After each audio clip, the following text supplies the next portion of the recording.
there. It's your second favorite DP right here, okay? No, that's Deadpool, you silly little Hufflepuff. Anyways, I'm gonna need you to shut up that pretty little mouth of yours and pay attention because the show's about to start, alright? And, I don't know about you, but I know who's my vote for sexiest ex-soldier turned pop culture show host. Alright, enough foreplay. Let's get on with the show.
Every week's an epic feat. They shed light on what's the trend. When will the madness ever end? From movies to the latest shows, you never know how far they'll go. Come aboard and take the ride. Let's uncover what's inside. Warriors of the night, here to fight. Pop culture explosions in the spotlight. Tune in for laughter and some cheers.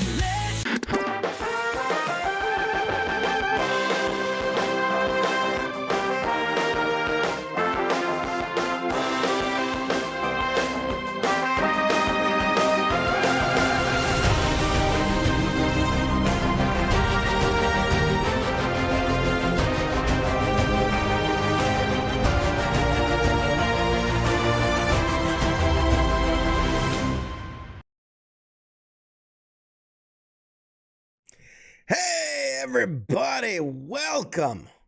Welcome. Is this thing on? Are we live? I forgot how to do this all.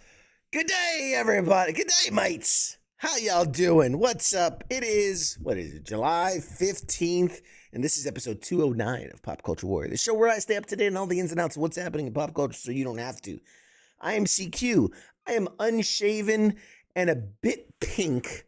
God bless him. coming off a vacation, but I cannot do this show alone, folks. No, I cannot. So, without further ado, you love him, you missed him. Ladies and gentlemen, let's welcome back Mad Mike. Actually, remembering that he is a co-host to a show, ladies and gentlemen. I host this show. Jesus Christ. Right. Guy takes one vacation in like 15 years. Oh, please. You're on vacation like every other week. It's summertime. Summertime. Gotta get out of Florida. It's too fucking hot here. I got to do some color correction, dude. You are orange on my screen. You are as orange. I live in Florida, so I'm trying to look like our mascot. We're all orange here. You got to get the comb over going, and you know, I'm just fucking tan as shit. It's the same light. Well, I do have like a warm light. I don't know about this shit at Walmart. I don't fucking care. Yeah, what's I up, fucking everybody? Go outside, man. How y'all doing out there? Once in 5 years, like fucking looking like Jon Snow should cut your head off. Listen, bitch. All right. Listen. Some of us are in the dungeon, busting our ass, getting it done below the snow wall, not above it. Some of us know that winter is coming, and you have to prepare. You know, you have to batten down the hatches. You got your shift on the wall. I'm over here like, gotta worry about them ships coming out. I don't got know them fucking dragons, mother dragons over there. Yeah. I don't know any other clans. I just know the Jon Snow and the White Walkers. You're such a dork. Hey, everybody, Anubis in the house. Ton, Insomniac, what's going on, y'alls? People remembered we have a show. They're probably like, what the fuck? It's like, what is this? Shit on Tuesdays. I don't remember. It's been like 3 years. Finally, CQ has come back. First of all, first, listen, straight up. This is real. This is real. I got back from vacation. Obviously, if you pay attention to my social medias, I was out diving in the Caribbean. Got a bunch of great shots. Go check out the YouTubes and the Facebooks. I got videos of me diving with sharks and shit. Before you plugged yourself and your vacation. You know, one of my favorite things is plugging myself. You know that. That was a butthole joke. Giggity.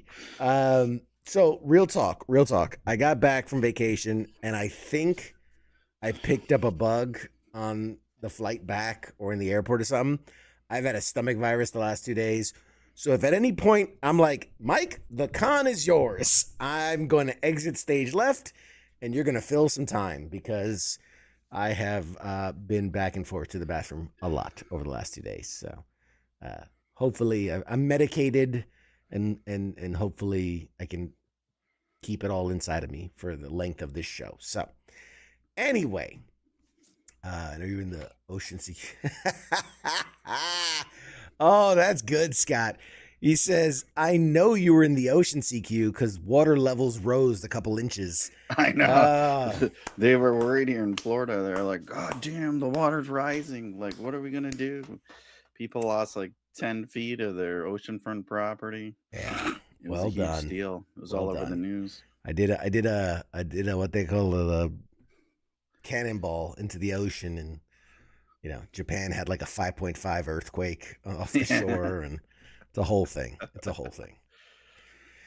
Yeah, you guys never fail to impress me with your creativity. I appreciate it. That being said, we've been gone. I've been gone 2 weeks. You've been gone a month. Other people have been gone. It's been up and down. So many things happening. Lots for us to discuss. But first and foremost, because you know how much I love to plug myself, your boy CQ's going to San Diego Comic-Con next week. It's happening. It's finally happening. I'm going. I've dreamt about it. I dreamt about this moment for as long as I can remember. I'm going to San Diego Comic-Con as a member of the press, no less. So very, very excited. I can share with you guys. I will sleep a little bit. Shut. You know what? I can make you go away. I can make you go away. I have that button. I'll share with you a couple of the I go confirmed. and the viewers go with me. Just saying. Let me know if that's true, guys. If We're he walking goes, are out, you going with- everyone. We're walking out. We're doing a walkout. We're organizing a Who's walkout. with me? Just striking 7 PCW. minutes in, and Manuel empty. started a walkout. There's a revolution! Viva la revolution! Oh man. Well, let us know if you did anything cool. Also, Yeah. But no. So Or a couple are of going. things that I have confirmed, because so for those that don't know, which is probably everybody, because I didn't even know this. The way press works for something as big as San Diego Comic-Con, you get your press pass.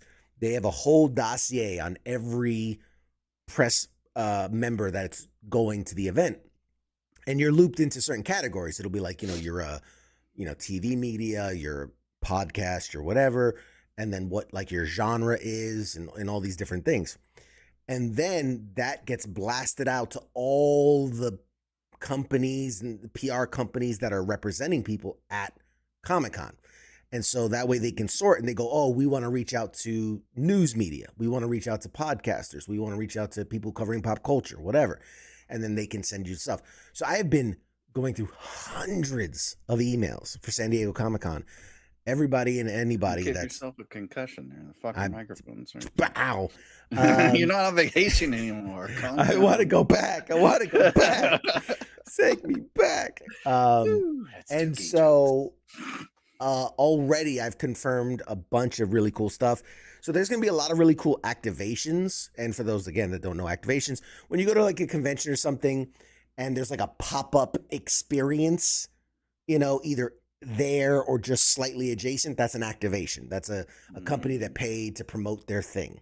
They're usually like an experience. It's not just like a booth with like sticker giveaways. It's an activation is like, it's an experience. They're either giving away cool shit or just, so for instance, Twisted Metal is promoting its season 2. They're doing an activation across the street from San Diego Comic-Con. It's bumper cars. They built this giant Twisted Metal bumper car thing. And so you'll get to do that. Alien Earth is going to have one. King of the Hill is going to have one, and a couple of others. So the thing with activations, it's very much like going to an amusement park. You could end up standing in line for hours and maybe do 3 things. So fortunately for me, as a member of the press, I am able to reserve a spot. And so I have to be at certain places at certain specific times, but that gets me, boom, right in. I film our coverage. We post about it. I do the thing, collect all the freebies so that I can give them all away. And then boom, we're done. So I've already got my time slot for the Alien Earth activation, the King of the Hill activation, the Twisted Metal activation. And then there are so everybody knows there's panels at these conventions. Typically, let's say it was The Walking Dead, right? They're going to do a panel. They come on stage, they show the footage, blah, blah, blah. At the end of the panel, they walk off and they typically go into a private room, and then they'll have a press room follow-up to that panel where they'll talk about, they'll talk directly to the press about everything that was revealed. It's hard enough to get into the panels. It's way harder to even get into those press rooms. But what I have confirmed so far as press rooms that I'll be at is there's one called Behind the Scenes Popular Film and TV, which talks with like editors and directors and things like that, people that are behind the scenes. There's a Behind the Music one where that's talking to composers and writers and musicians that do the music for a lot of these I thought you were talking about like VH1. I was like, damn, they still do that. Behind the Music, right? Who they doing it on? That's Behind the music. That's good. That's good. Puff Daddy. Puff Daddy. Freak Offs 101. There's a couple of after parties and things like that. We're invited to. There's this thing called Symbiote Studios. It's a big toy company, and they've got a big partnership with. I have red, black with some weird shit going on. They got all types of things. And then one thing that I'm really, really excited for is I'm gonna have one-on-one time with Robert Kirkman, famous for Walking Dead, for Invincible, and all these other things. He's Tell there him to I said he's a fucking asshole. Yeah, he kind of is. He really is. Like, maybe be nicer to your fans, you fucking douchebag. Yeah, you would think. I mean, when you have it like he does, you can be the Steve Jobs. You know what I mean? Where it's But like, does he fuck really everybody. have it like he does? It's kind I of mean, gone away he's now. got. That's probably why he's doing an interview with us now. Oh, you should be like, oh, how the mighty have fallen. Oh, how the tables have when turned, I tried Mister. to talk to you 10 years ago, you fucking prick. I want to show him that picture of us and be like, "Do you remember this day?" And show him that picture of us. We're like, "Oh, I'm gonna fucking beat him up. I know where he smokes." yes, he Don't is a beat dick. up Robert Kirkman. So he's there to promote. He's gonna be writing, I guess, Transformers crossover with G.I. Joe. So he's behind that, and then he's also announcing a new original thing that he's working on called Skinbreaker. So I guess we'll find out about that. So yeah, so we'll have a little bit of time with him. About dudes breaking dudes' buttholes, probably. Yeah, pretty much. His original shit's good. I'm not excited about Transformers G.I. Joe. And then what else? And then the one that I was just telling you about earlier that I'm is through very happenstance situations. For those of you that remember Heavy Metal Magazine, and I know that was such a big part of my growing up into a man. Heavy Metal Magazine, you know, back when it was like in the plastic and it was behind the things and you had to like, oh my goodness. Anyway, I'm going to be going out with the two owners of Heavy Metal, of the company behind Heavy Metal Magazine. We're going to go get drinks and just talk and see what happens. You know, one thing leads to another, and bada boom, bada bang. Cosmos and CQs in the bathroom. And, you know, next thing you know, I'm missing a kidney. It is what it is. You miss 100% of the shots you don't take. Oh, that shit's on my wall. God damn it. I thought that was a smudge. I'm like cleaning my computer screen. I'm like, why the fuck isn't this smudge getting off here? Nice. Sorry. Been a while. God bless it. God bless it. All right. So yeah. So a lot more to be announced. A lot of stuff that's happening. I got a lot of what do you call you? A lot of stokes in the fire. Don't what is it? do that. I don't know. Don't fist dudes' buttholes. got a lot of fists and a lot of buttholes. No. Nobody's going to see any Comic-Con ever. No. Again. I got a lot of fingers and buttholes. No. Talking about going on dates, activating dudes in the alley. Hey, you got to do what you got to do. Fisting. So there's a lot of one of the things that right now I'll say is a small chance, but a chance, might be having the opportunity to interview Dan Aykroyd at Comic-Con. He's going to be there promoting some stuff, and I'm with his people right now, and they're just seeing if they can find some time in his schedule. So they got some good stuff. Some good stuff. You know, unfortunately, like the best stuff is the stuff you don't know up until the last minute, because like they're trying to see what, you know, who's interested and who they can slide in where. So we'll see how it works out. But anyway, that's Comic-Con. Very excited for that. Should have a show next week because I leave Wednesday morning, but I leave like super early Wednesday morning, so I don't know if we're gonna do a show next week. We'll see maybe we do a short one or something, but I'm gonna do a little earlier. Anyway, so, will there be dragons at Comic-Con? Yes, I'm sure there will be dragons. I mean, this isn't Dragon Con, but I'm sure there'll be some dragons there. There's always. It's San Diego. San Diego. You just gotta smoke a little meth, and there'll be dragons everywhere. Dragons everywhere. The colors. All right, so let the big news. Superman. That's the big thing. We've been Christopher Reeves. That was a good one. I'm preferential to the. You heard he fell off Brett a horse, Ratner. right? He's paralyzed. You already died? I just heard he died, man. That's so what sad. The fuck happened to Man Mike? We went back to 1996. So sad. Too soon, Mad Mike. Too soon. Uh, oh Jesus. No, this is something we've Never been heard talking of her. about. We've been talking about this for a while, right? Ever since James Gunn took over DC, and he's like, "Hey, we're gonna clean house. We're gonna refurbish everything and reupholster everything and re-release everything." Now we have Creature Commandos. It's out there. Technically, season 1 of Peacemaker is kind of canon, but kind of not.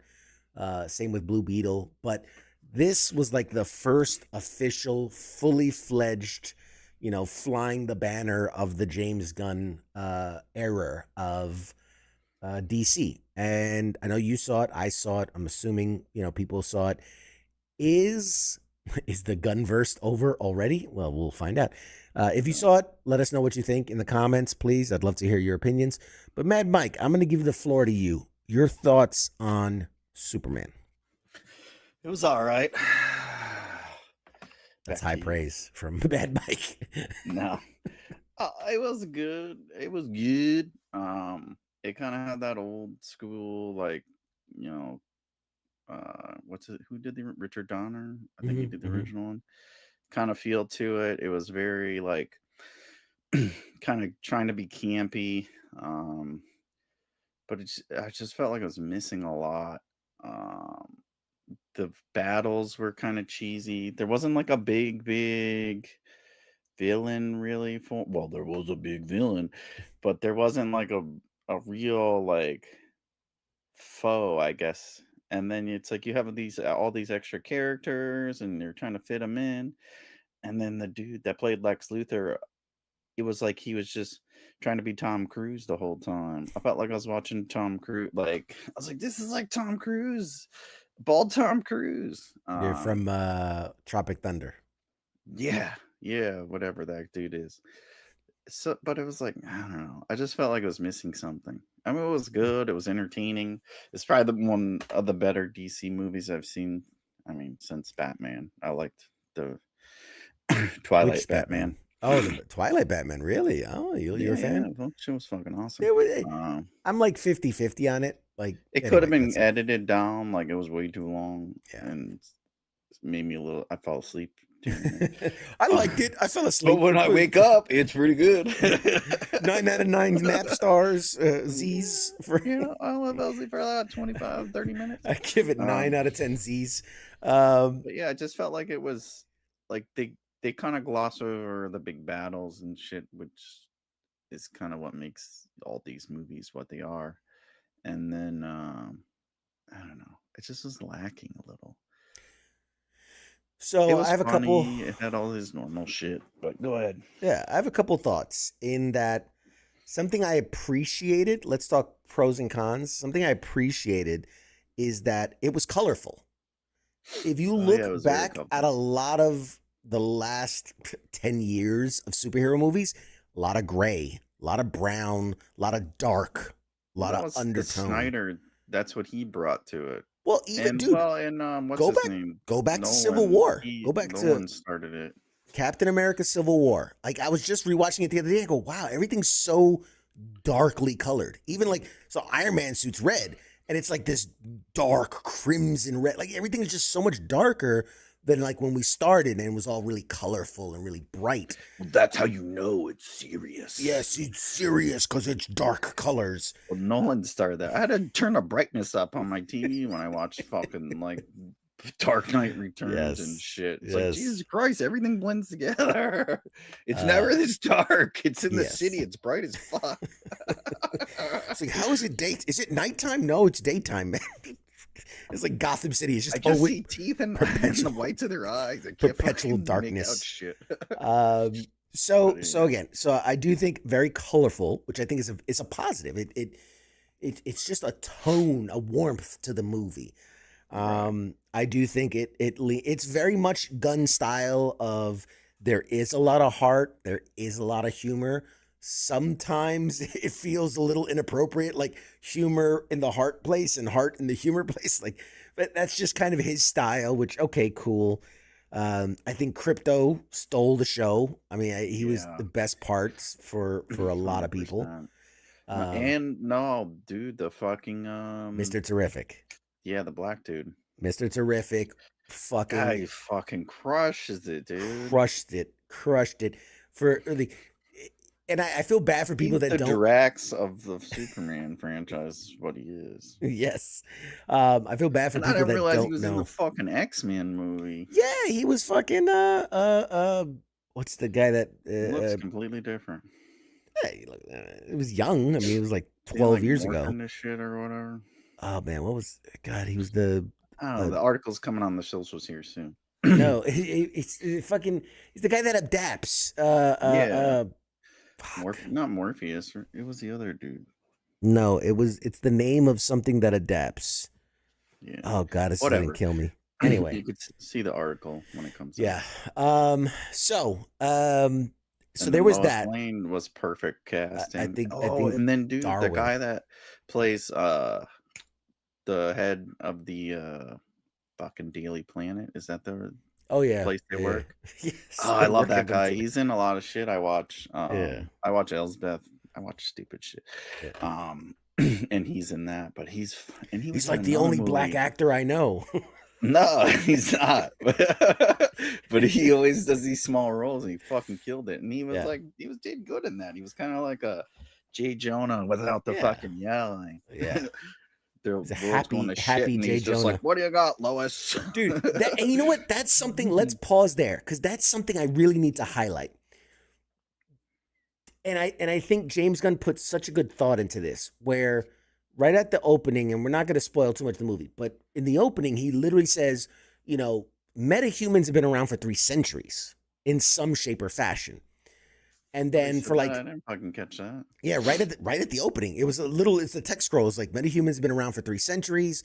Over the last 300 years, you know, there's different shapes. Bathroom, they fucking missed that. Yeah, because he went in threes, which was hilarious. He's like 3 centuries, 300 years.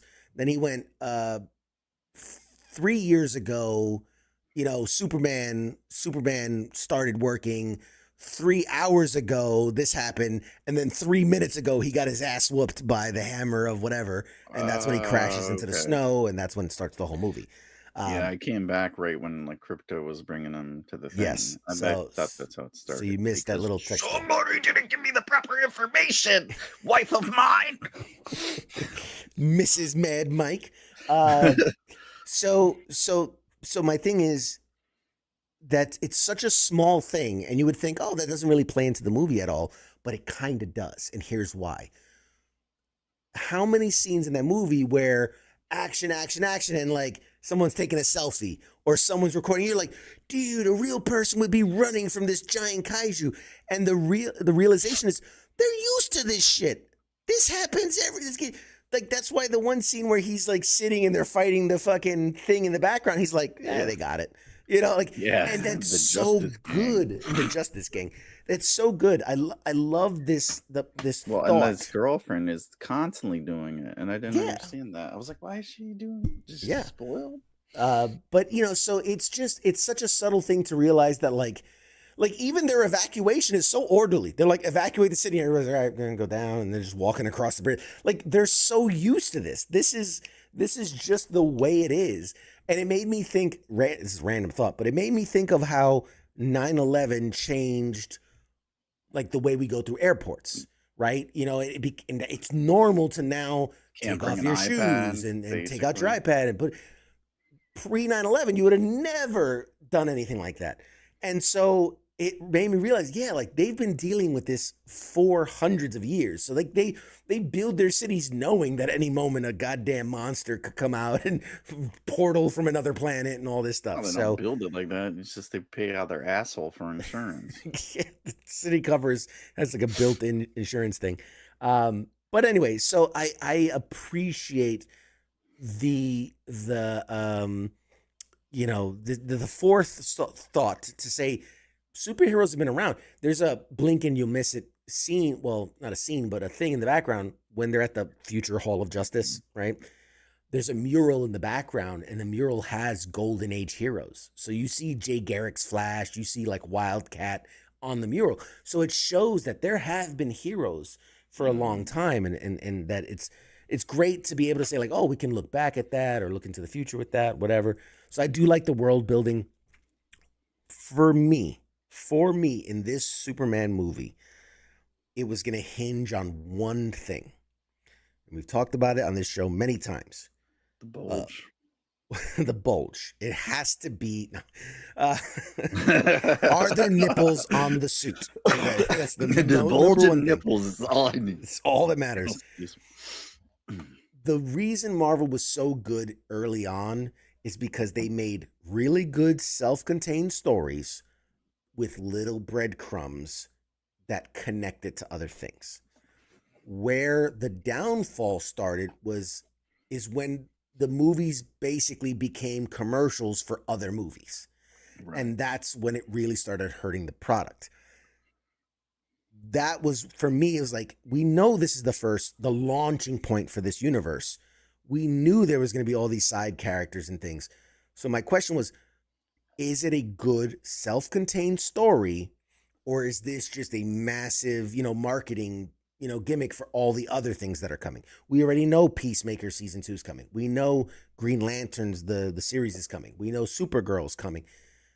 I think he did a really good job of telling a self-contained story that still gave you those little crumbs, those little nuggets that you go, oh, I'm excited to see where that goes. I'm excited to see where this goes.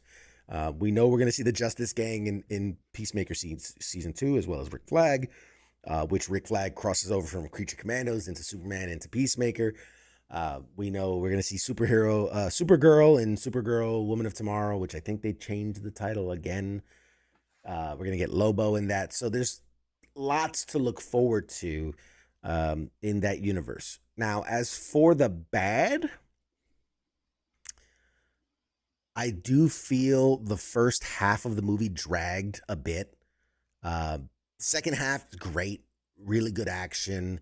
Like, yeah, you're right, where there's no big climactic moment, but I felt there were really good pockets of action, which I kind of prefer. Don't put all your eggs in one basket. Let's spread it around. You got all these characters. Let's give everybody a time to shine. So there's that. I just felt like too, I don't know, they made him, I feel, a little too vulnerable. Like, he struggles to beat a lot of the villains in the thing. And it's like that's one things I fucking hate about Superman is that he's unbeatable. Yeah, he's perfect. He just does it all, and nothing can beat him except for Kryptonite. But then his biggest foe was just some smart dude like Elon Musk with rocks in his pocket. Shiny rocks. It's like, dude, you fucked everyone else up. You can't beat this dude up. Just fly in his room and he's sleeping and fucking put your dick in his mouth and choke him out. Listen, so this is something James... he's constantly just getting his ass kicked. But go ahead. James Gunn actually went on record and he said that this Superman is purposefully watered down in a way.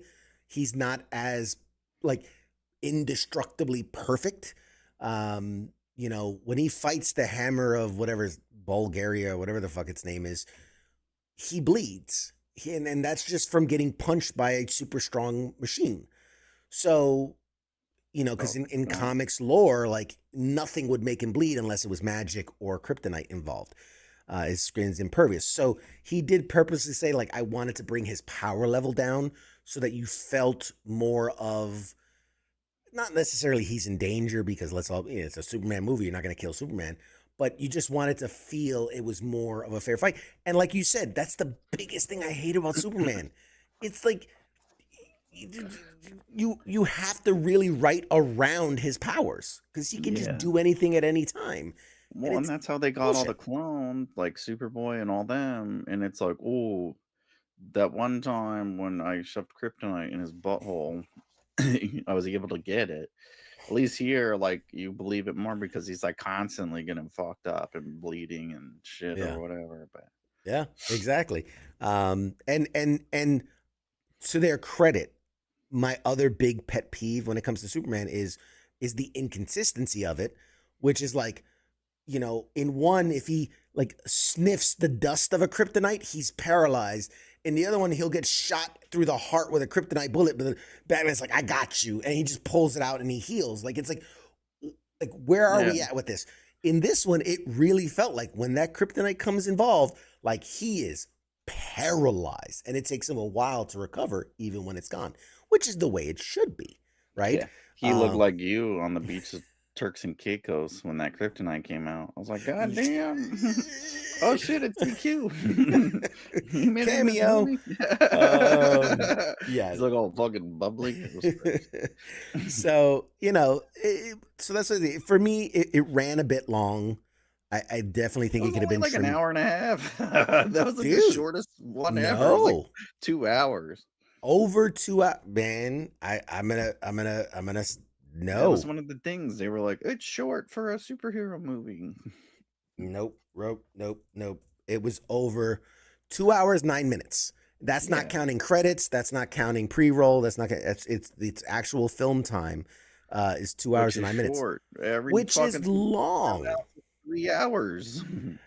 Most superhero movies outside of things like Endgame and like the big Avengers team ups, most of them are an hour 30 to an hour 45.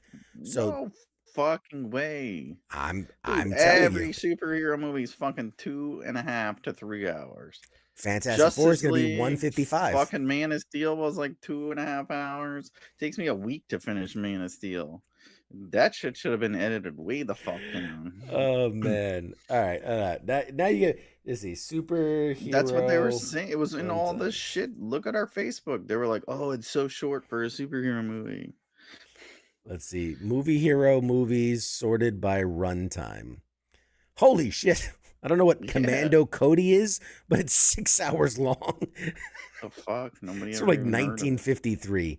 Let's get into. I'm like looking for one. Jesus Christ, who makes a 4-hour Green Hornet movie in the 1940s? That's wild. So the longest, yeah. Well, that Zack Snyder's Justice League is 4 hours. That's just stupid. Yeah. I'm looking for like realistic. Avengers Endgame was 3 hours. The Batman, the one you like, the Twinkle Toes Batman, is 2 hours 56. Dark Knight Rises 244. Watchmen was 242. Black Panda Wakanda Forever is 241. So yeah, I mean, yeah, like Eternals was 236. Superman Returns, that's the Brandon Routh one, 2 hours 34. Dark Knight's 232. Batman v Superman 231. Wonder Woman 84, which horrible movie. I don't know how they got 2 hours and 31 minutes out of that Yeah. Should garbage have been movie. like 60 minutes. If Not even 15 minutes short. Yeah. Guardians of the Galaxy Volume 3 is 230. So, I mean, that's a lot of DC movies that are long. But Mhm. there you go. The longest Marvel one outside of Endgame is Guardians of the Galaxy Volume 3. It's 230. Infinity War, No Way Home. Civil War is 227. Yeah. The Flash, 224. X-Men Apocalypse, 224. Yeah. The original Superman movie, the 1978 Superman movie, 2 hours, 23 minutes. And that was considered long as fuck at that back Yeah. then. That's crazy. They're like, oh my God, what are we going to do? I We can't take be home in bathroom time to breaks? make dinner. My husband's going to beat me. Yeah. Yeah. His martini's not ready. 70s. When we're going to protest the war. Oh God. So yeah, I mean, I'd still say it's not even close to some of these movies. But I feel like it could have been shorter. I'm just telling you. I feel like it could have been shorter. You trim some of the scenes, and I think it's a lot more pleasant overall experience. But I'd say it's They fuck people up in that shit too, which I was kind of surprised. yeah, That actual kills, actual what's her murder. name? The stupid lady that I hate that swings that club. I think is a dumb fucking character. It's like Falcon. What's the knockoff Falcon? Hawkeye. Hawk Not girl, Hawkeye. Hawk woman. Hawk girl. Jesus Christ. Yeah, she's like fucking wrecking dudes in that Yeah. movie. She dropped the president, Yeah. she Fucking pervert. she the one scene, and spoilers, sorry, where Lex plays the little game, where I was like, they're not gonna. Oh shit, they did. Yeah, It's like, wow, okay, I I like respect it. it. I They went respect it. full. What's Yeah, the John Cena show? the John Cena show. Oh, Peacemaker. Peacemaker. Yeah, they went full Peacemaker. Peacemaker with that shit. Yeah. And he So, was in it too. yeah, he had a Talking small scene. shit about Superman. Yeah. Well, I love. There's a clip in Peacemaker season 1 where he goes, Superman's an alien. He's into that poop fetish. like it's such a random line. And they're like, they what? do it again. They do it again in season 2. I think it's for the trailer for season 2. Yeah. I'm like, what? And they're like, what? Where do you get this information from? Like, Do you Google. Google? Google, obviously. The same thing we do. Look, where'd yeah. you get this from? I fucking Googled it. I know people. The actual King Smith tuning in from Japan says, I enjoyed Man of Steel over this Superman, and his cousin coming in and out trash the dog too much and annoying. Oh my God. So this is a banger of a movie because King doesn't like it. So this is a great movie. He's too high on that Fast and the Furious news. Like, damn, Vin Diesel looks like shit. I was like, what the fuck? That dude he's about to have a heart attack any second. Like, lay off the fucking Big Macs, bro. He's really let himself go. He's really... 7. He's in a fucking rascal. At this point, they're gonna just CGI him in because, like, they're doing Paul Walker. Might as well just do him. Like, might as well just do the whole family. The voice. He's like, I'm Groot. Like, oh shit, wrong movie. Fast 10. I'm calling it now. Fast 10 becomes an animated film because they're like, we can't put these guys on live action. They're geriatric. Anyways, they're we're old. not talking about that shit. Fat. But I like how he just throws out the fucking end credit scene like a asshole. What do you mean? His cousin comes in and out. Well, I mean, that wasn't the end credit scene. That was part of the ending because there's technically 2 post credit scenes. The one with the last one. No. Nope. That is part of the movie. That was the end of the movie. That was the end of the movie. The post credit scenes with the dog and the moon Earth thing, and then if you stayed to the very, very, very, very end, it's the conversation with Mr. Terrific. Yeah, but they didn't put the building back. Anyways, what did you think of that with the Supergirl, where she's like a party girl? Well, so there's a lot of contention about that, and people are like, how dare you, and this and this and that. But it's a fucking stupid character, anyways. Created he's just pulling that straight from one of the best runs of Supergirl. There's a literal comic run, I think it was from 2016. It's called Supergirl, Woman of Tomorrow. And she's literally like a party girl, alcoholic, and it's not necessarily that's her defining characteristic. It's that's how she's processing her grief. She found out that her world has died and that she's one of the last remaining people, and this and that, and like whereas Clark grew up from a baby, so he's only ever known this place with a vague knowledge. She was an adult, when this all happened, and so she is mourning the loss of her people and her culture and her identity, and so that's just how she's processing it. And it's part of her redemption arc or character arc. So I'm with it. I mean, we got to see if he sticks the landing, right? We see what the setup is. Can he stick the landing? And I dig it. It's a hard fucking character to do it. In that, like I said, that was the. I read I think I made it through 4 of those comic books, and that's like the most fucking Supergirl I think anyone's ever read.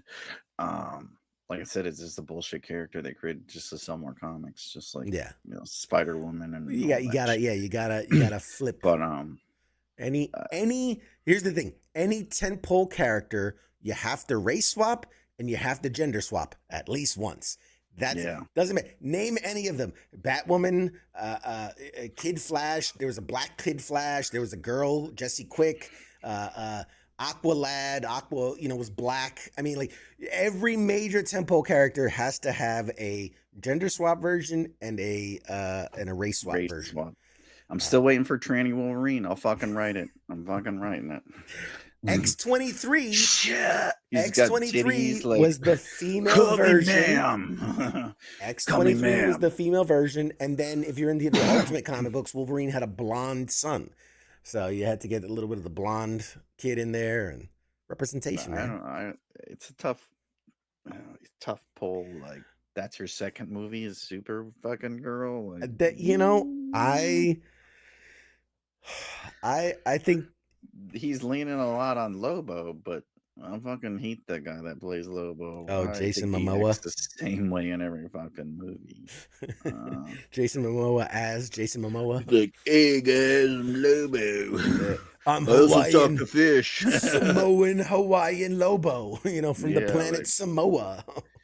Anyways, Nah, but yeah. but I think Lanterns comes out before that movie, doesn't it? Yeah, so you've got Peacemaker season 2 comes out.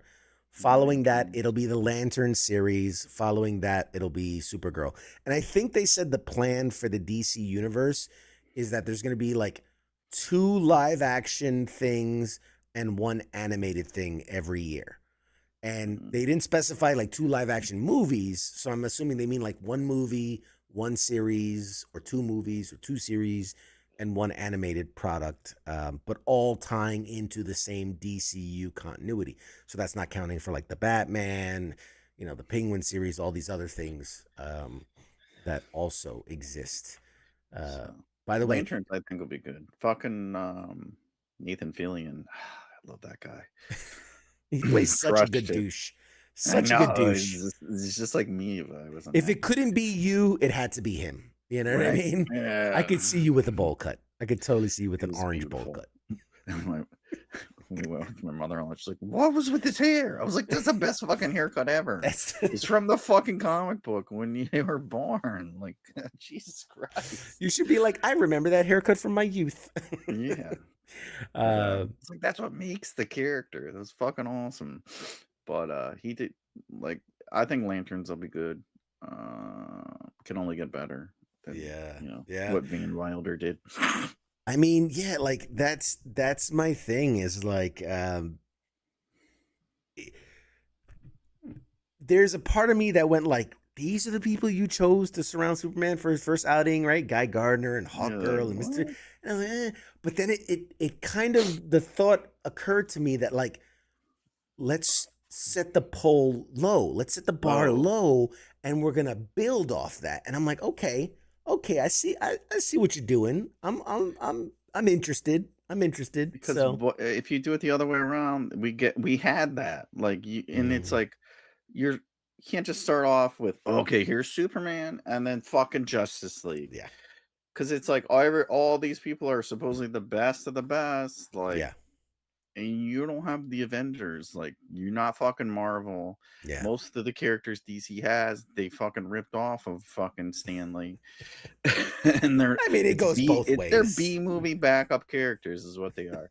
You got 3 fucking main ones. Batman, Superman, fucking, and Wonder Woman. And then you got Green Lantern and Flash, which are So yeah, don't fucking let the cat out of the bag right away. Build up to it. Introduce these characters, which he's good at. He did Guardians, which nobody fucking ever read. Nobody cared about the Guardians to the movie. So I like it. Marvel kind of did it later, like peppered in here and there, maybe a little too late. Like, ease into it. Don't just fucking blow your load right away. So what I find interesting is, he's not doing this whole like, oh, phase 1, phase 2, phase 3 like Marvel did. He's kind of doing these like eras, like it's like he's Taylor Swift doing his eras tour. But he said the first saga is the Gods and Monsters saga, which is it tells me, like, for most people it might not mean anything, but for me it tells me he understands what DC is. Because for the people that don't understand the real difference between Marvel and DC, like my wife, God bless her, she's just like, Superman, he's one of those Marvel guys, right? And I'm like, no. Because the only movies we've been getting that anyone watches.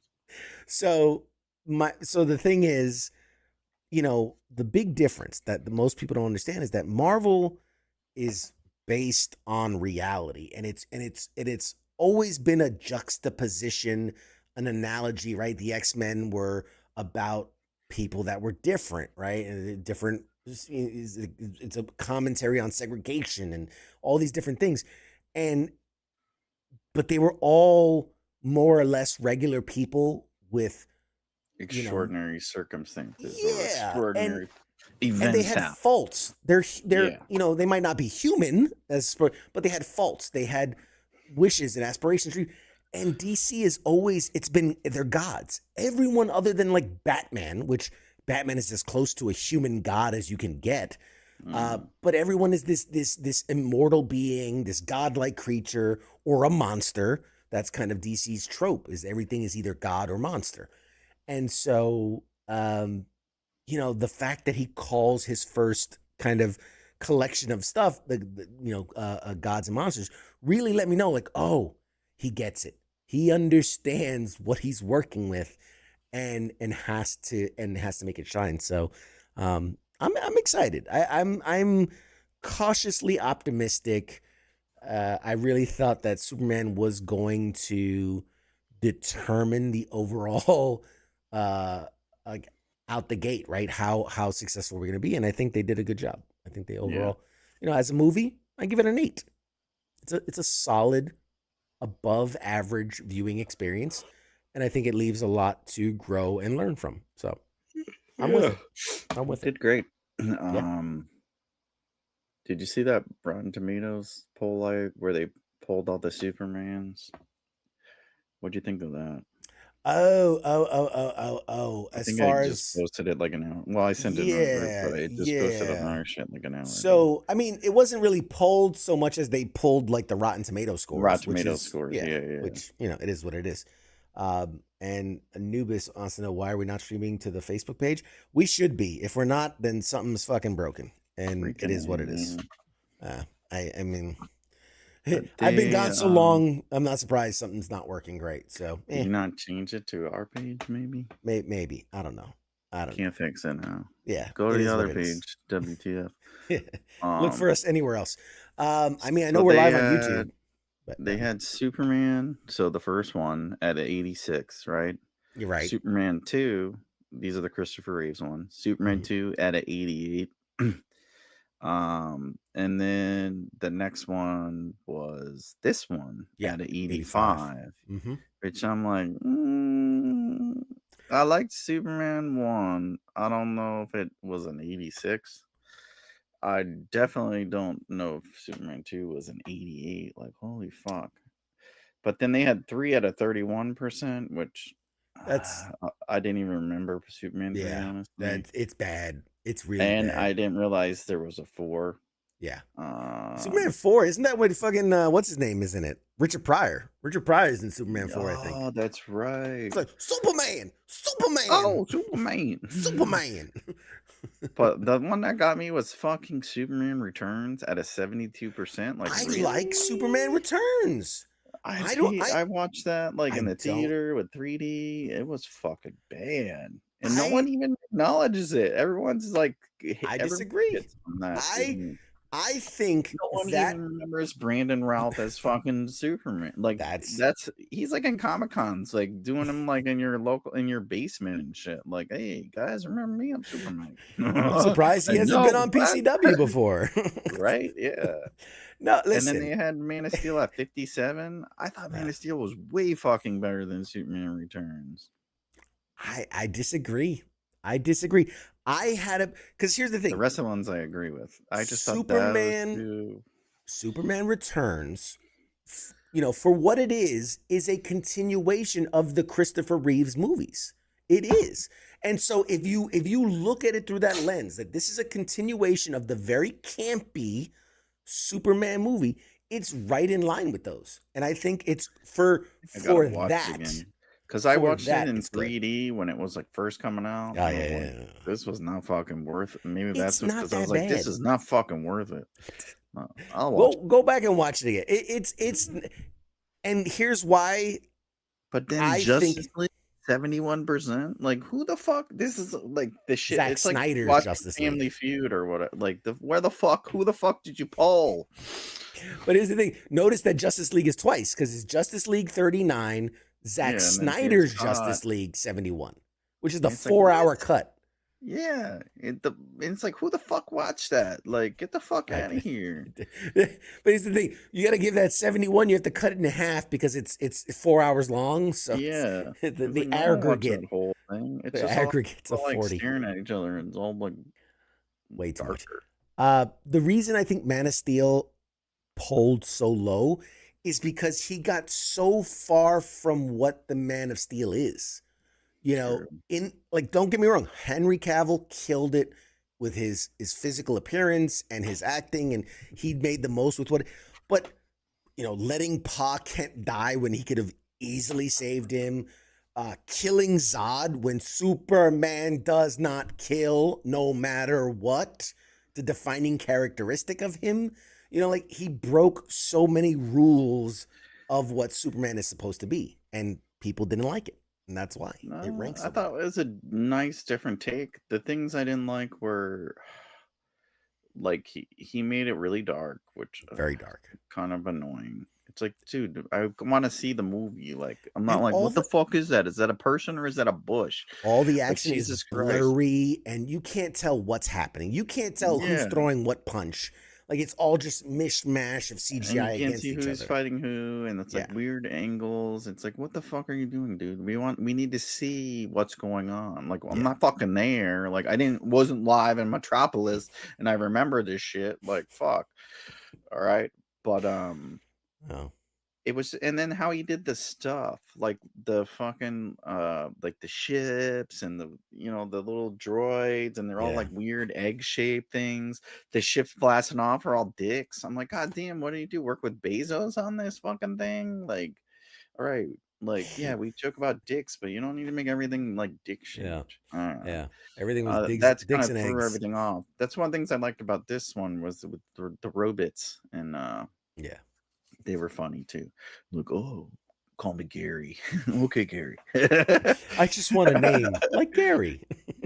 Gary. Yeah, But Insomniac says my favorite Superman was the one in College Humor. Yeah, some of those skits were pretty good. Oh, the Batman ones, the Superman ones, they're good. I like those. I like that horror one they did. That shit was the best. Oh, that was done by James Gunn. He did Brightburn, which is the evil take on a Superman-like being coming to Earth and just basically slay. Yeah, it was good. Best movie of the summer so far, I guess. Yeah. I saw F1 yesterday, which What'd you think of F1? it was good. It's what I Yeah. thought it was gonna be. Yeah. It's very entertaining. It was what we said it was gonna lack, which is the experience, the F1 experience. They couldn't really capture it. I felt like you need to fucking jack up.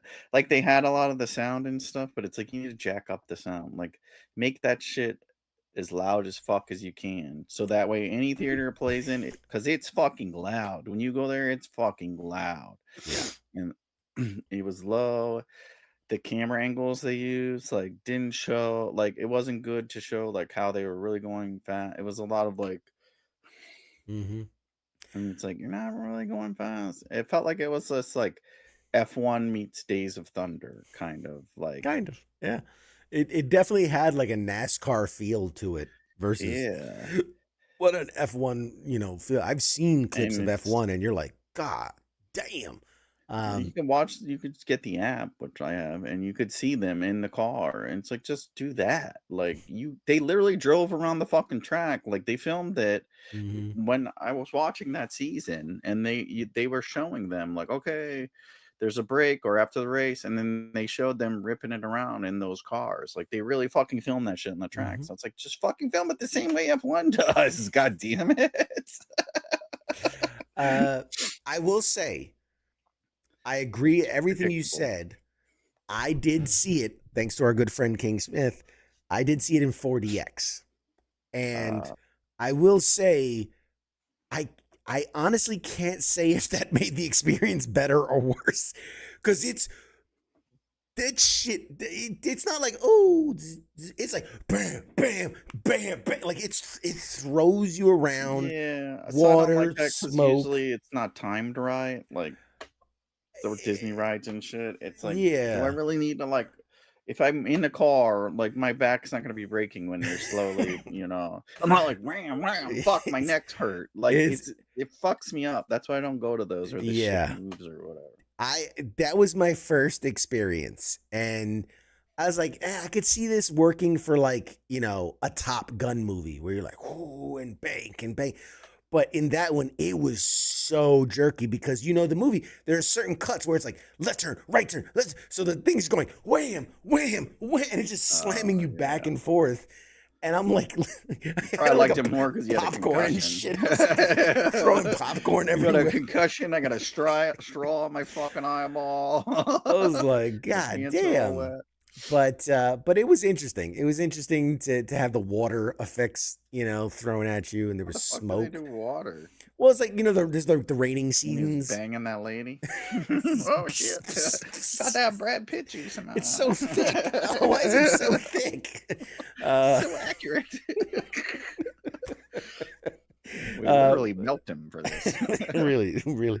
Actually, he filled it in personally. Each injector, I think he put it anyway. It says, "Don't besmirch F40X." First of all, I'm just telling it like it is. It was an enjoyable movie, and honestly, I can't tell if the movie was elevated or subtracted from because of the 40X. I think I have to see it again, like at home, sitting on the couch. Yeah, To I wanted to watch it gauge. in IMAX because I felt like that might have been better, but Yeah, it was already out. I needed to see it before Superman came out, and yeah, I didn't have the yeah. time. But But anyway, it was so yeah, predictable, and it was I don't know. yeah, And the other thing is like, yeah, you know what's happening. Like he's an old dude. He's only gonna do the one raise. The kid's gonna fucking dig over, yeah. and it's like, It's a paint by numbers, but I think it's good. It's worth a watch, right? It's not like, oh, you have to see this in theaters or you have to experience in 40X. But it's worth a watch. I think it's a good film. oh, it was a good movie. It was better than when Chris It Hemsworth it it butchered did. fucking Oh yeah. F1. Oh my God. It did really well in theaters. I forgot it opened up, number one and all that. And now they're already talking about a sequel, which is, I'm like, how do you do an F1 That's sequel? my problem. Yeah. That's the problem. It's like it's a one-off. Yes. Now what? Like you're pushing it too far. Like you did okay. The sequel's not going to do well. You have nowhere to go. Like the guy Brad Pitt made the fucking movie and Javier Bardem. And Hmm. that dude in the beginning, I think they should have brought him on. I love that fucking guy. He always has like small roles. When he did that that 24-hour Le Mans race, the Hmm. fucking crew chief, I fucking can't remember his name. He's in a lot of shit. He's a good Hmm. actor. Anyways, um, but you have nowhere to go. Like the kid, he, he wasn't a great actor. You could tell he's new or whatever. Hmm. Javier Bardem, who's in my opinion not a really great actor either. He struggles with English. Like I'm sure he's great if you watch like fucking Spanish language shit, but he always comes off as like slow and retarded whenever. That's like what when he's acting with English. It's like I feel like I'm watching like slow. Adds it to the He's always list like, of people "Ugh, that aren't coming on the ugh." show. It's Javier almost like he's like Bardem. borderline like Down syndrome or whatever. Oh But he actually God. did fucking like he talked kind of normal like he in this one, and He I practiced his believe English. that he was an ex F1 racer and he owned a team. He did a great job, but it's fucking Brad Pitt made the whole movie like in the freaking So there's two head. ways. There's two ways you go about it, which I'm not happy about either one. Because if you go, okay, F1 is a movie about F1, right? Then the sequel has to be about F1 racing, You right? just pick up like another team or whatever, like some Something. other shit. But if you go, F1 is a movie about Sonny, Brad Pitt's character, Yeah. then the sequel has to be about him picking another sport and trying to, but then it's not an F1 movie, right? So you It's have a to Sonny rename it to Hart like, yeah, movie. the continuing ballad of Sonny, whatever the fuck his name was. But that's where I thought they might have done. spoilers, because they had the offer. He could have took that offer, Mm-hmm. and that would have led into the next fucking movie. Which I was like, all right, you could do it that way. That's a cool route to go. But they didn't go that way. He chose to go, which also I was kind of fucking pissed about. The dude could barely finish the race without seeing. And then he's gonna go race dune buggies, which fucking jump hills. And it's like, that's not good for your spine, you dumb fuck. You couldn't drive straight at 200 miles an hour without losing your vision. Now you're ramping 30 feet into the air at 100 miles an hour in a fucking dune buggy for no money. Like, god damn, this movie doesn't make sense. Yes. So it's like, I guess you could have him. The only way you could have him come back is like a crew chief, but I don't think he won't do it because it's like Creed not who from he Rocky. is. You can't cage. He's a free spirit, CQ. You can't fucking cage him down. No doctor's prognosis is gonna hold him back. I think so. I think they got to do like you said. They'll have to go another team, and it'll be similar. Like, oh, we're struggling, or whatever, And then you might see this kid, JP or whatever, in the next one. But like you said, he comes back, but it's to be a mentor, not necessarily a racer. He's. They gotta. When he did dune buggying, he snapped his spine in half, and so now he's in a wheelchair, and he comes in all Christopher Reeves, like, hey guys, make sure you don't crash. he's like, I'm ready. Put me in. He's just strapped into an F1 chair with the modifications. He's just got a joystick. Like, this is bullshit. How are the elite in this guy's racing? I'm ready. I'm ready. Diesel, like, it's all about family. I heard this was about family. Dude, the one thing you're forgetting. 400 pounds. We can't fit you in a car. It's too slow. You're already 10 seconds behind everyone else. Is this car ADA accessible? Get over there, man. It's just, his wheels are on the back. Just strap 2 rockets to his wheelchair and call it F1. Can my service dog come with me? You gotta hit it after the straight. So one thing, I'm also blind now, so you're just gonna have to tell me when to turn. Are these computers in braille? What turn are we in? Jesus Christ, we're just alienating everyone. Show me the map, and he's just feeling. Oh, yeah, I can feel the turns. These are all touch screens. You just disabled the whole car. Oh, Jesus Christ. What is happening? I think that's what they would have to do. Like I said, it's F1. It's not the Sunny Heart story. There's a bunch of legends in the sport that will have to go on. But that was my biggest fear, was they would do a sequel. I figured they would, because F1's part of the sponsor of the movie, and they like money, and it's the most lucrative sport and the most exciting racing you can ever watch in your life. It'll be stupid. Maybe this, what the sequel is? F2 fucking Days of Thunder, and just do fucking F2 NASCAR. Electric Boogaloo. Yeah. No, just do Days of Thunder 2 and just call it F2. F2. F1 squared. There you go. Yeah. F1 2. I won't be watching the sequel no matter what. Anyway. Did anybody see Jurassic Park? Oh, hey Clark, how you doing, bud? Anybody actually see Jurassic Park? Because I heard it was terrible. Once again, CQ called it. Just called the shot. Slam dunk. It is not done well. Not done well at all. As per all of the thirds of the Jurassic Parks and every fucking reboots have all been shitty. This isn't the third. This is the fourth. This is Jurassic World, the fourth one. I thought I thought this was the third one. They did two with Chris Pratt, and now this one. They did 3 with Chris Pratt. And in the third one is when they brought back the original people. That's the third one. No fucking way. Yeah, Google it. I could have sworn this is the third. Pulling it up. He did 3 of those fucking movies? Yes. Jurassic World movies. All right. So let's see. All Jurassic Park movies. Pulling it up. Can go all because there's like Well, I 5 of mean, the yeah. original Yeah. series. Jurassic World, Jurassic World, Jurassic World. Why is this not opening? There's Jurassic World 2015, Jurassic World Fallen Kingdom 2018, Jurassic World Dominion 2022, and now And now this Jurassic one, World, whatever the fuck, even 2025. worse, because the 4th one of the originals, nobody fucking watched. Like, I happened to be scrolling through TV and that came out. I'm like, what the fuck is this? Yeah, I haven't seen any since the first one with Chris Pratt. Yeah, I mean that's the thing. And look, I combined 2 of them. I thought he just did the 2. Like, yeah, what the I fuck? tried to give the guy credit. No, all that money, man. You can't argue with that money. Here's the thing.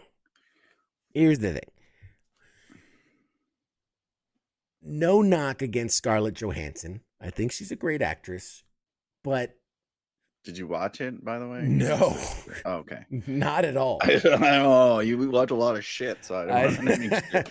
I need to know where I'm Let's be basing clear. this A lot of the review shit on. I watch is things that I was given free access to. No one offered me a free ticket to Jurassic World, whatever the fuck this was called, and so yeah, I did not see it at all. But I called it. I said, Yeah. it's you can only do something so many times. Like, how do you do dinosaurs on an island and we've got to go get a thing Fucking Jurassic Park 2. just over and over and over again? It's just the Lost World is what it is. You And know, they keep doing it. I forget what it is. Oh, I forget. It was the second one, Fallen Kingdom. I gave them credit because at least with that movie, they tried to say, okay, dinosaurs have left the park. They're now in civilization, and like we have to work around it. And like I was like, all right, that you're giving me something different. But then right after that, they went right back to we gotta go back to the island, and it's like, see, you fucked it all up. No. Yeah. So It's like you just don't go back. They would have nuked it or whatever. They would have dropped a bunch of bombs on it, and it would have been the end of it. It's like you got all these idiots like escaping back to which nobody goes back to like Mexico and shit. Like that's what they should have had. They should have had like ice to port them back there or something. You know, wait, we don't want to go back. No, senor, we don't want to go back. That's It's the the fucking Jurassic Park dinosaurs, I want. man. The And dinosaurs. then you got like Trump, like, we built the wall around the island. They can't get out once we put them there. We call it Jesus Dinosaur Alcatraz. Damn, I can't do a Trump impression. I just sound like a fucking hick from the 30s. Christ. Worst, Like, I don't know if he's Andy Griffith or worst Ku Klux possible Klan one member. ever. Oh God! Any Don't coach do is a don't do fucking interpretation impressions. You're not good Anyways. at them. But just picture it in your head without my horrible interpretation. Like, God damn. So yeah. So I'm anyway, surprised they're not calling me on the phone right now. Can you write that for us? That was great. Jurassic Park 5. Ice. you gotta. But it's stupid. It's the same formula. And it's like, we fucking know it. We don't care. Scarlett Johansson is a great actress, but she can't hold the movie on her own. We fucking learned that from Black Widow. Like, she had to sue to get get paid for it. Oh, that was. And they're like, let's release this on video on demand, like for free. We're mixing. You're mixing things now. But yes, agreed that like.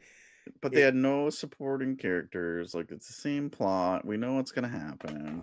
Yeah. Did the fucking weird scientist guy with glasses have an egg in his backpack, and then all the dinosaurs are chasing him? Yeah, something I like bet you that. he did. So easy in and out. We're the best of the best. It's like, that's the other thing. How the fuck are you the best of the best at like fucking dealing with dinosaurs when only like a couple people did it? Like, and apparently it's only Chris Pratt and fucking Jeff Goldblum. Oh Jesus! All right, so let's look domestically for the weekend. And they all go in underprepared. Like, let me shoot this dinosaur with a fucking tranquilizer dart. It's like, what the fuck is wrong with you? Shoot that bitch with a goddamn fucking 50 cal. So you had Lilo and Stitch was the #1 movie for like 4 weeks. which is like really. And then you had, We were like, Disney was like, we're not gonna make any more live actions, and I'm like, fuck yes, I'm right. not Fucking after that told it, been success. saying it, and then now this one, everyone went to see it. It's They're like like, we we're couldn't just not back. see it. We're back, baby. Yeah, Then it was 2 weeks How to Train Your Dragon, which was a good movie. it was all Uh, right. F1, the movie, won the weekend it Didn't came out. yeah. And shockingly, Jurassic World, I'm sorry. Jurassic It was World like the won next its weekend. weekend, but barely beating out. Like, there was nothing else really playing at the time. And it barely Until beat now, out How to Train Your Dragon in its third week, fourth week. Oh, shit. That would have been the fourth week that it was out. And now this weekend, obviously, Superman wins the box office with, and I think I mean, they still made 40 million on Jurassic World this weekend, which I find What did it make overall? shocking. Like 300 million. So over the 2 weeks, and this is domestic, over the 2 weeks it's been out, it's at 232. Now, Superman made 125 in its opening week domestically. Yeah, but what did they cost to make it? If they made money, then they'll probably make another one. That's what you have to worry about. That's the thing, and that's It's what close people enough, don't 'cause they'll still understand. get it back.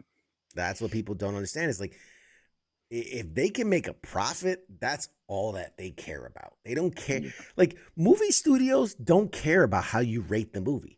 They don't care. Like, this is why I tell people, I'm like, if you don't want movies like this made, don't go see them. It.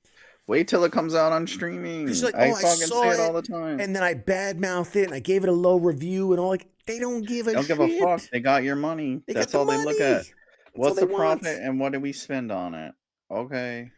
And how can we duplicate that or make it better? That's all they want. Yep. So worldwide, so far in 2025, the most money's been made by Lilo and Stitch, which is just under $1 billion. Jesus Minecraft movie is just under that by about 50 million.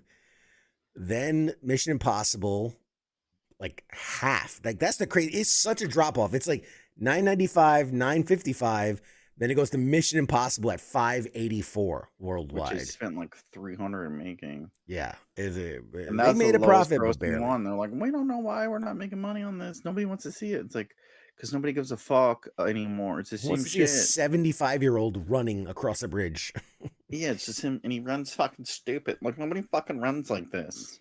Like, what the fuck is this? There's too much hand motions. Everyone knows that's not how you run. You put your hands behind you, and you lean forward, and you go. Yeah, and it's like, nobody cares. You did all the stunts, and okay, calm down. We liked it when Jackie Chan did it. It's not fun when you do it.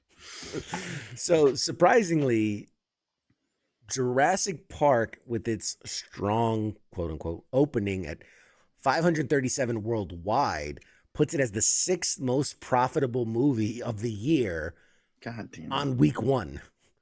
It made more money in its week 1 than Captain America Brave New World did in its whole theatrical run. Oh, well, yeah, we know that. That was a shitty fucking movie.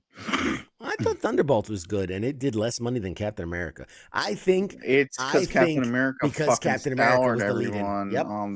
If they wouldn't have did Captain America, if they would have released it 2 years Thunderbolts ago, first. Yep. Then Thunderbolts would have fucking did great. But people were like, "Fucking Marvel! Like, I'm tired of this shit." I definitely think it was a great fucking it was movie. It was way better than Captain America. Yes, agreed. So Superman coming out as strong as it did in its first week, or I guess, I was wrong. So Jurassic Park's been out for 2 weeks because it came out last week. So it's been out 2 weeks and it's at 537. Superman is at 232 worldwide, or almost 233. So, I mean, it's got a strong. Yeah, that means they'll probably make one more. Hopefully they don't. You know what? If you want to know if you should make another one, hit up Mad Mike. Hit him with a cool $250,000 check, and he'll let you know. You gotta LLC that bad boy. Mad Mike movie consulting. Yeah, movie making with Mad Mike. Hit a player up. Yeah. Anyway. So it's until hopefully people see Fantastic Four. I don't think they will. I hope it's a good movie. In a year, and the biggest, the shittiest one of ever, which was great, Captain America fucking Was it Brave New World? Brave New World, yeah. And And that's pretty like, bad because that's worse than fucking the Eternals. I feel bad too because I feel like there's a good movie in there. It's not a theater movie. That's a It's show. but no, but like I feel You like could have did 2 more episodes of Bucky and Falcon him, and Winter and Soldier. yeah. I know I do think there's a good movie in there. I think there was just it was muddled, man. Like they're trying to No, do like there's this not. political That intrigue kind of character thing, and was one of those stupid race swap things to sell comic books, and it's like we shouldn't. Just don't do it, man. Just don't do it. yeah, It ran like the one run of the comics. Nobody liked it. It didn't sell, and they went right back to Steve Rogers. and didn't That's they your go to biggest didn't they clue. go to Bucky afterwards? Did he go first or did he go after? I can't remember. I know both of them had been Captain America, but I can't Yeah, they remember might who have went was after. I just know first. it didn't last long, and they're like, It "Oh didn't. shit, okay, let's go back." Yeah, it Because he was. doesn't have fucking powers, and that's the problem. It's not. I don't give a shit that he's fucking black or whatever.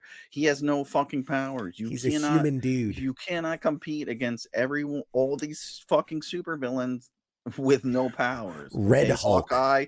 There's a reason you're in the back. There's a reason you are a support character. Yeah. Your distance.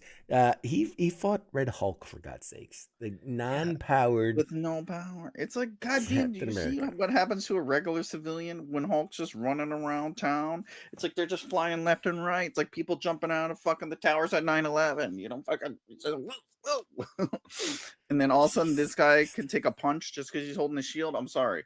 You hold that shield, you take that punch, you're flying fucking 8 miles across the fucking state. Like, let me go get him. And That 3 shield states is now over. implanted in your chest. It's Yeah. 3 inches into your chest. So it's like the shield doesn't do the work. It's just thin metal. Like it would have broke every bone in his body. Like Yeah. stupid. It makes my head hurt.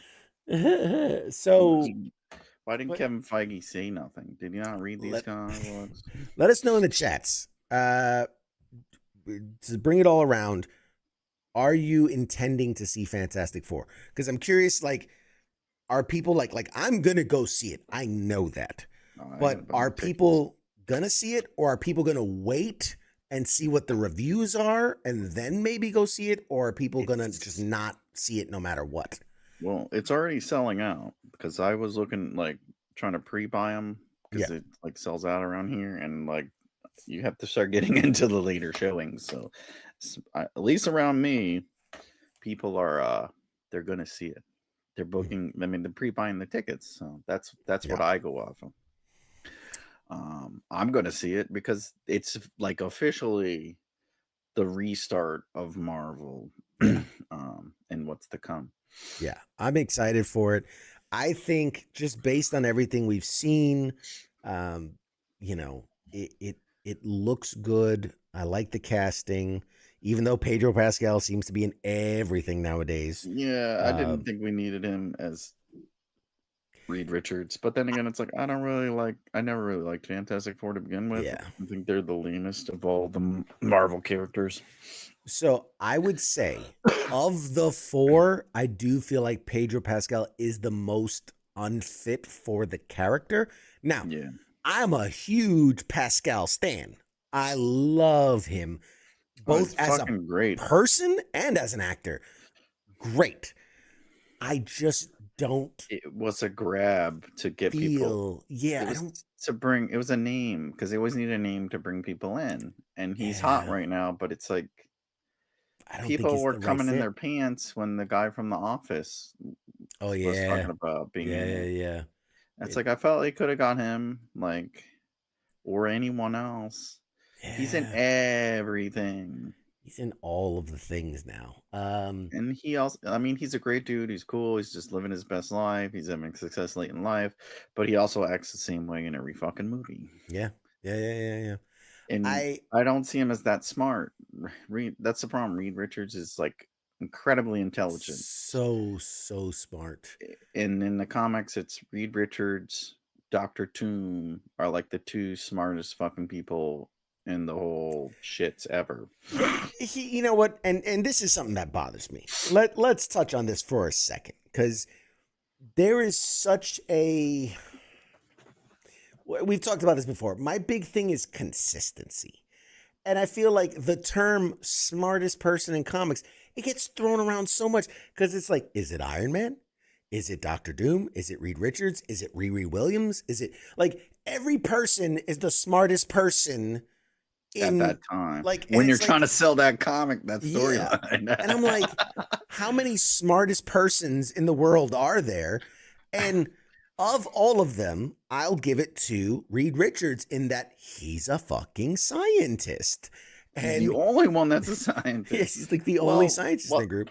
No, And- Doctor Doom wasn't. Yeah, Well, he was. He has his doctorate in obviously. philosophy, in super villainry. It's In English it's gender lit. studies. He's a doctor in gender studies. Uh, in politics, obviously. Oh man, they should let us make like spin-offs. They should. They really should. At least parodies. We can direct the porn parody versions. There'd be so much humor in it, and a bunch of gay stuff. It would just be all gay porn. Nobody would watch it. Gay porn with jokes. We're on to something. Like what? But no, so like the thing with Reed Richards too is unlike all these other smartest, like he's like dimension hopped to other dimensions with other versions of himself who are also smart. And like the panel of reeds or the, what's it called? The, I forget what it's called. The fucking, oh God. They had a term for it. It was the something of reeds. And it was like hundreds of reeds from all these different dimensions. And one of his little known powers is that he can grow his brain because it's strained, which makes him smarter, you know, to tackle certain things.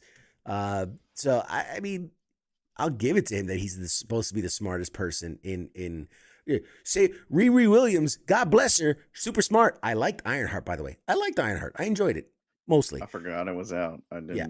You should watch it. It's worth the Council of Reeds. Thank you. I couldn't remember the term. It was the Council of Reeds. And some of them even had like the fucking Infinity Gauntlets and shit too. But like Riri Williams is super smart for ground level people. Yeah, for like for mechanical people. Yeah. And It's Iron like, I'm Man gonna take my car in the shop. I'm like, this guy's fucking smart. Yeah, this you know, guy's like, super his smart. butt cracks out. Yeah. He's got a beer belly. Like, that guy ain't taking over the world. And Iron Man, smartest guy in the industry of mechanics and things like that, and propulsions or whatever. But like Reed Richards is an actual fucking Dude built his own spaceship and went to space. Yes, yeah. He tore a hole in the fabric of reality so that he could go hang out with other versions of himself. I'm sorry, you win. That's what you would do if you were super smart. Yes. I just want to hang out with a bunch of myself. Hey I don't like guys, people other than me. let's all talk about what we did. God damn it. Just imagine a room of me. Just And then imagine a your room head of gets me. even bigger too, and you just it's like all like Modoc's floor. Yeah, yeah. Pasty big head dudes. I remember in the comics it said Galactus, the only non like god being that he feared was Reed Richards. And that's Galactus. So that's saying something. And then it's like you got Pedro Pascal playing him, and it's like, Then you got fucking the Mandalorian playing Reed Richards. yeah, it's like which he doesn't even Bring me the do. Like child. he's not even there. He just says like two lines. That Like, does the voice. just a We voiceover. want, he does it on a phone call. He's like, "We want the child. Bring me the child." They're like, all right, got it. Auto tune Records the it shit on out his of it. iPhone memos. But he let a 16-year-old girl kill him in the other show. Yeah, So it is it's what like, it is. I don't know. Yeah. And he couldn't even hang out with Nicolas Cage for that long. That was a great movie, by the way. That That was was a fucking great epic. movie. I love that movie.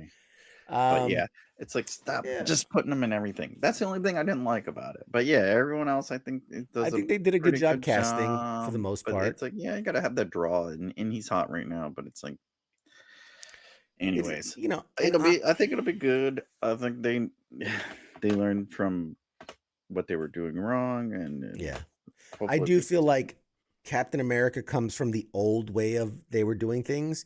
And I think Thunderbolts was the start of the new way they were doing things.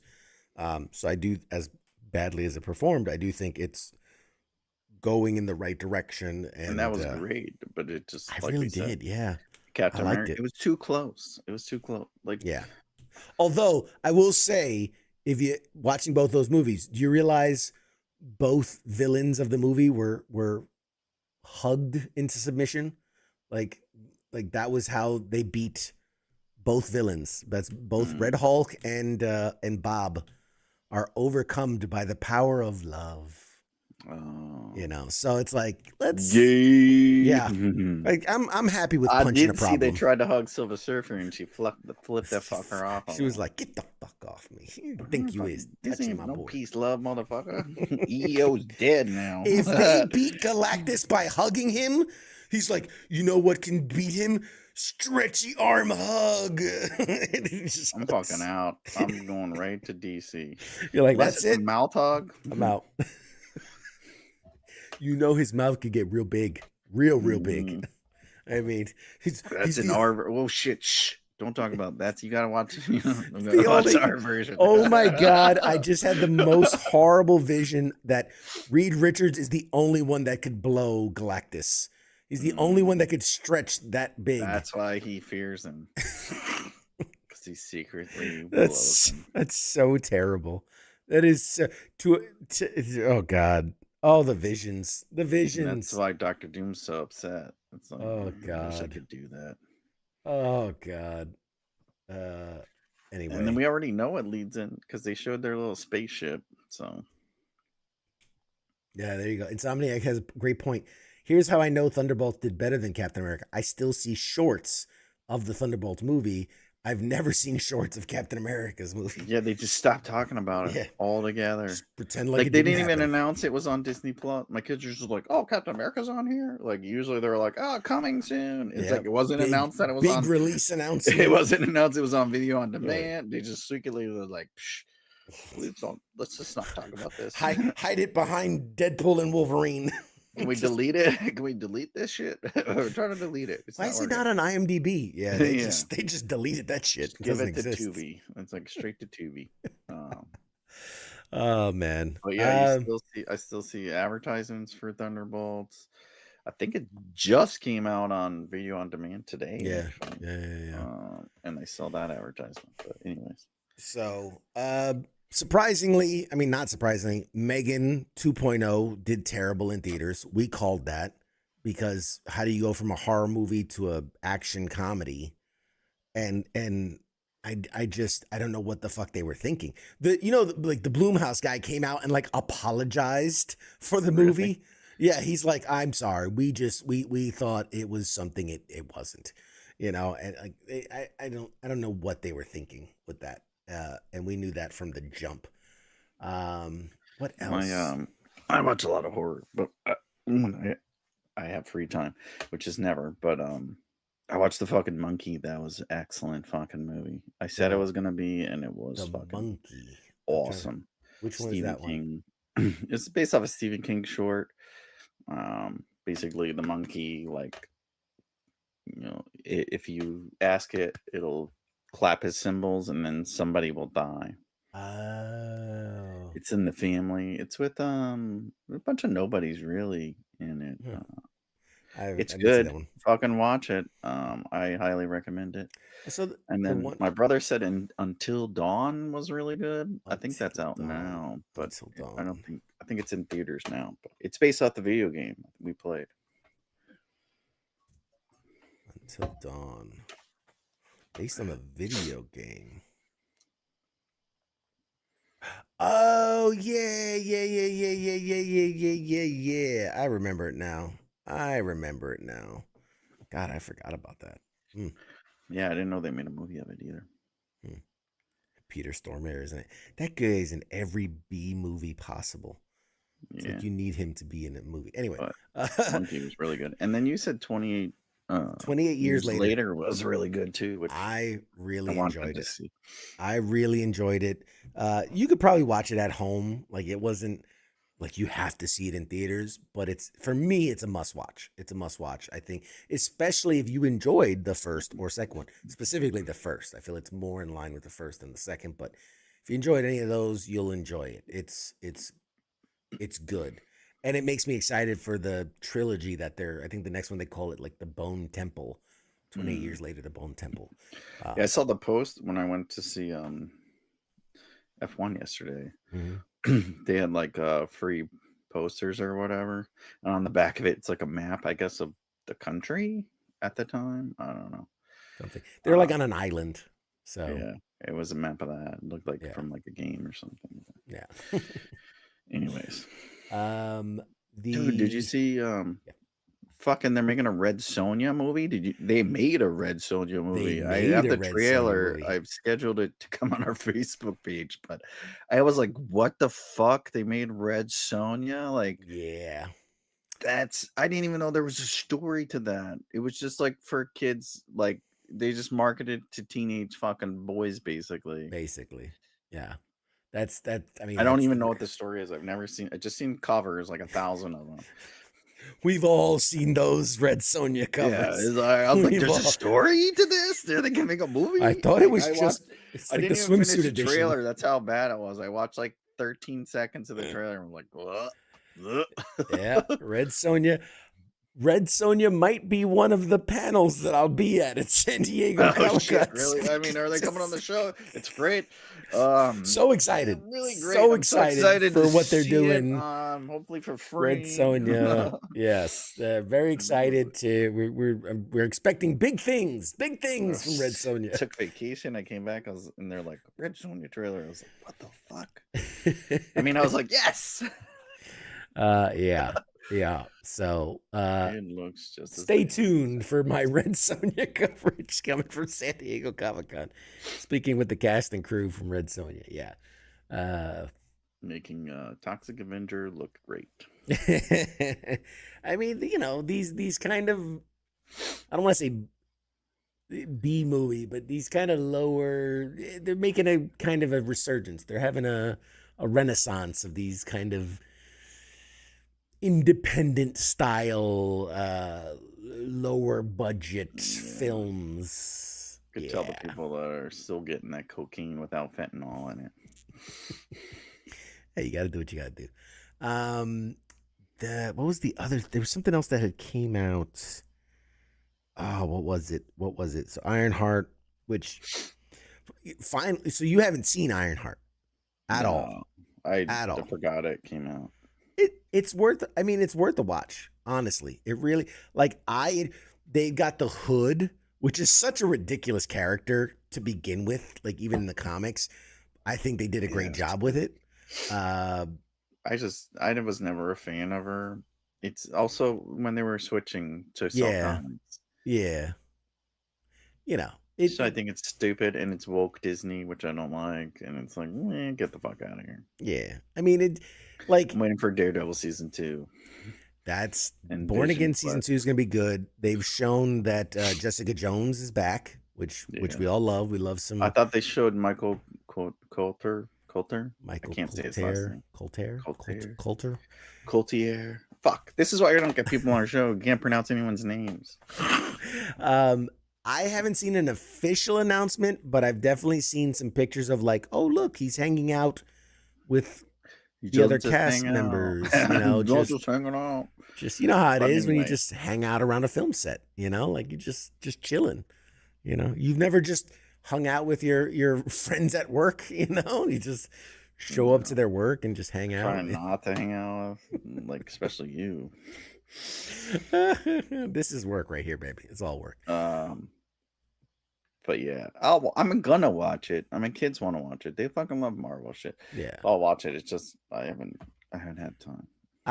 It's not the worst thing that Marvel has put out on Disney Plus. I'll just say that. How's it compared to She-Hulk? I guess that's the worst thing I've seen so far. Better than She-Hulk. Pretty much. Better than She-Hulk.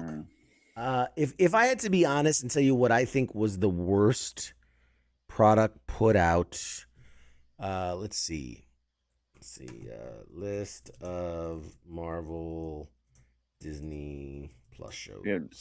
She-Hulk, Agatha, Hawkeye. I thought Agatha was great. The blind girl, the Echo. Echo, hands down, was I think the worst released show on Disney Plus. Because okay, so you've had WandaVision, which I thought was good. Falcon and Winter Soldier, okay. Loki, really loved. What If was good. Hawkeye, there were parts of it I liked. I liked. Funny enough, everything not Jeremy Renner I liked in Hawkeye. Yeah, right? Everything else was great. Yeah. Moon Knight. There was too much. The problem is, there's too much expectation, so it kind of let everyone down. I was really excited for it. I was really excited for it, but and it's then like people were like expected too much. Yeah, I yeah. guess. Miss Marvel, I thought was fine. I think it was. I heard they're making a season 2, but I don't know if that's fake news or not. Yeah, I don't know. Anyways, but She-Hulk, yeah, was Miss Marvel. I didn't like. I was not as against She-Hulk as a lot of other people were. I think it was very true to that character, and it's just the things that people didn't want. It's the best that's how that character was. Yeah, in the that's comic, exactly how that character was. The best it ever will be. Oh, it was also just a character to sell. I forgot about this one. So Echo, definitely bottom rank. Secret Invasion. Talk about a disappointment. One of the best storylines from comics to one of the fucking assiest of shows. Ever. I'm like, how do you fuck that up? How do you fuck that? Was like so much, dude, and that was like so the biggest thing in comics for like ever. That like, revolutionized comics. People were like, for a while. If that shit was like on the radio, people would have been killing themselves. Like, I mean, it's basically awesome. It was and World of War of the Worlds. Atrocity. It's like if you had Vin Diesel write it. That is one of the biggest disappointments. I forgot about that. Disney has put out. So if I had to put at the bottom, it's definitely She-Hulk, Echo, and Secret Invasion are the bottom, and I put Ironheart way above those. I like She-Hulk way above those. I thought it was perfect. It's a shitty character who I don't like, but they did a great job. Yeah, well, that's what I'm saying. They did good. It's just that's not what people story want that right anyone now. wanted to fucking watch. Yeah, yeah, I would do Secret Invasion. Yeah, Echo was definitely down there.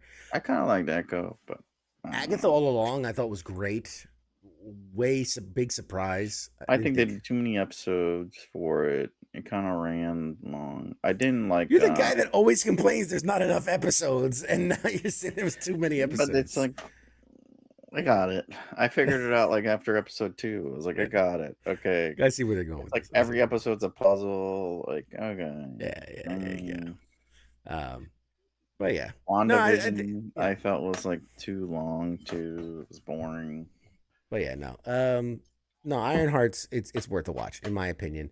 And then as far as what we have coming, like we have Eyes of Wakanda coming. I'm not. I don't know about that one. I feel like that's one of those two. Like they should probably cut it because it's like the old shit. They had that plan for a while. Well, yeah, because it's animated, so that thing's been cooking for 3 or 4 years at this point. And they're not gonna they're not gonna pull a fucking, what was it, Fox or Sony that like just shelves products just to get the tax write-off. They're not gonna do that. Marvel Zombies I'm looking forward to. That's coming. Daredevil season 2. Vision Quest I think could be interesting. Depending, like there's so many rumors coming out of that. Like there was gonna be an Armor Wars movie, and they're kind of rolling that into it, which was also dumb. Like, I don't know, don't do Armor Wars. Like nobody wants this. Wonder Man is a surprise to me because for me that came out of nowhere. I didn't want to watch it. I thought it was stupid because he's also like a stupid fucking character too. Yeah. But when we saw the little snippet of it, I was like, okay, they did this. This will be good. Yeah. Something different, unique. And I think they did it well with the character. So yeah, we'll see. There'll be 8 episodes of that, 8 episodes of Born Again season 2, 8 episodes of Vision Quest, only 4 episodes of Marvel Zombies, and 4 episodes of Eyes of Wakanda, which are both animated. Really? Yeah. 4 of Marvel Zombies. Well, I mean, it's animated, and and how much can you do with it too? Exactly. Vision I Quest. I like Paul Bettany. He's a fucking great actor, but yeah. I don't know if we need that either.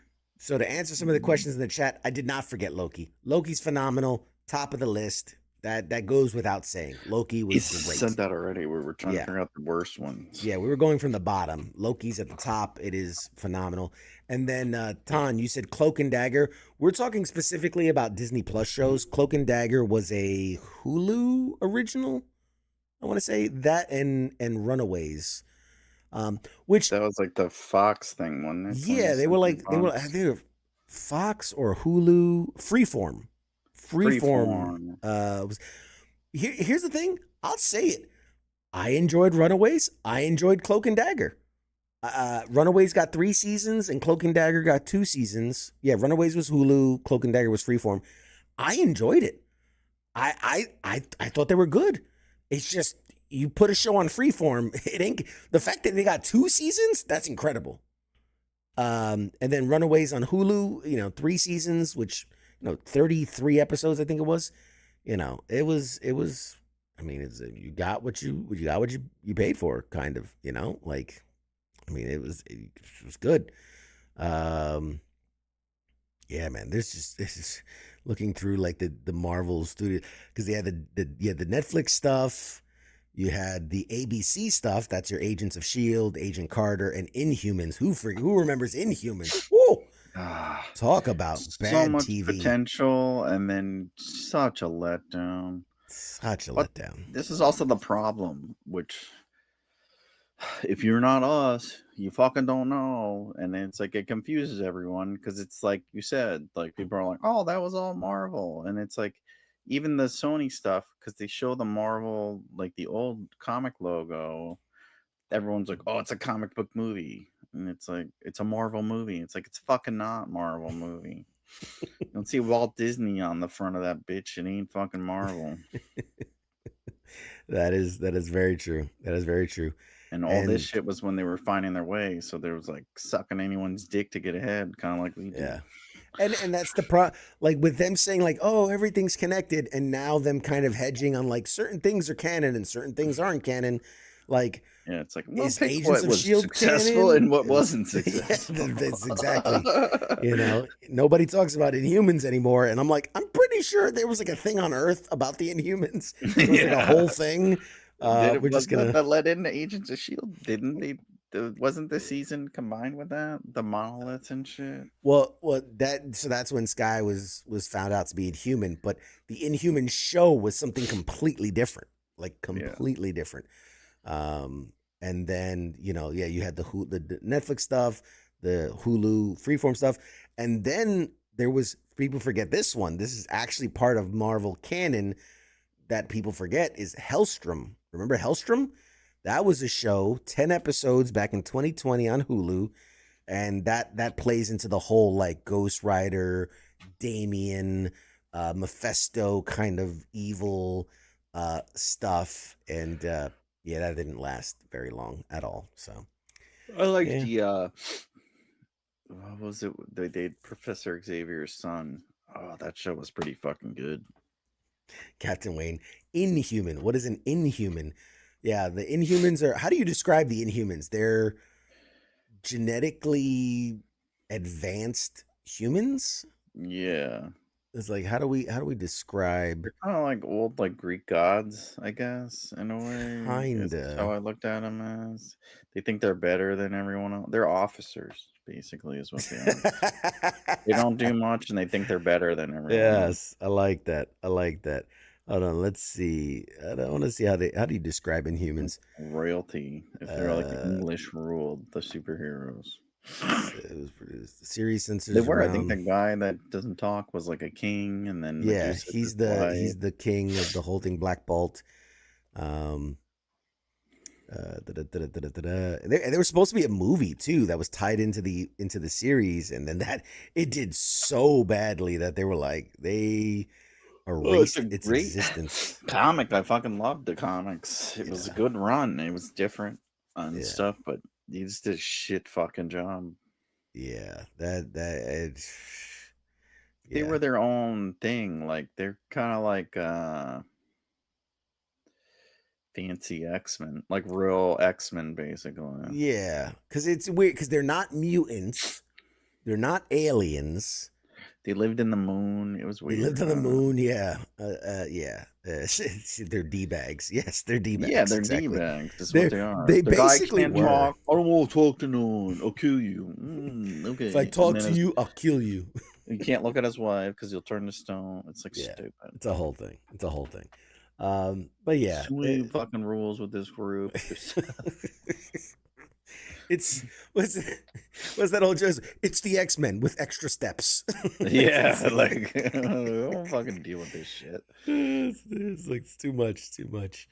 All right, what else? What do we have to look forward to? I know we've got Fantastic Four coming out. Weapons. I want to see weapons. Weapon? Really? Is that something that interests you? Yeah. I don't know. It didn't. I've seen the trailers and I get the premise, and I just nothing about that seemed interesting. There's 2 Stephen King movies coming out. I want to see. Let's see. Upcoming films. I think that's it. I'm fancy. That's why I say films. I don't say movies. I say films. Happy Gilmore 2's coming out. Nah. That's on Netflix. Like, okay, nobody pays to see that. There's 30 people that have a Netflix subscription. I'll cancel my Netflix subscription and they'll lose like 100,000 viewers. All right. Just put it that way. It's not a fucking release. Oh God. I forgot. I Know What You Did Last Summer is coming out July 18th. I actually got invited to the pre-screening for it. I'm not going to that. There's no reason. Eddington, which Joaquin Phoenix. I mean, it's like, okay, he argues with there's no like the preview didn't say like really a good storyline. I'll pass. Yeah, isn't that was it Wes Anderson or whatever, the guy always makes weird stuff. He does dumb shit. Smurfs coming out. You know, hey, Smurfs. I heard they got Rihanna to play Lady Smurf. Stop making Smurfs movies. That's free. All right, that's free fucking from me. Just stop. I was gonna wave my feet. And stop fucking going to watch them, you assholes. That's the problem. You fucking assholes go watch them. They have kids. $300 million. They gotta take them out to see something. Just don't tell your kids no. Like, it's okay to tell them no. Like, and save them from becoming a bunch of little assholes that go see every fucking movie that comes out. That's true. Fantastic Four July died in the 80s. Okay, there's a reason for it. July 25th is Fantastic Four. July 30th is the comedy horror with Dave Franco and Allison Brie. Their movie Together is the name of the movie. Together seems all right, but I won't watch it in the theater. Which is hilarious to me because it was written and directed and all that and acted by Allison Brie and Dave Franco. Allison Brie's on record going, I hate horror movies. She's like, I don't watch horror movies. And you've now written and directed and starred in one. Like, I guess that's something. The Naked Gun, August 1st. Do we what's the over under? Do we think Naked Gun's gonna be good? Do we think? No. I think it could work. It works. It'll work because Liam Neeson is a fucking fantastic actor and he's good in everything he does. But do we want to see it? No. Will people see it? Yes, because of the fucking name. And it'll be okay, and they'll probably make another one.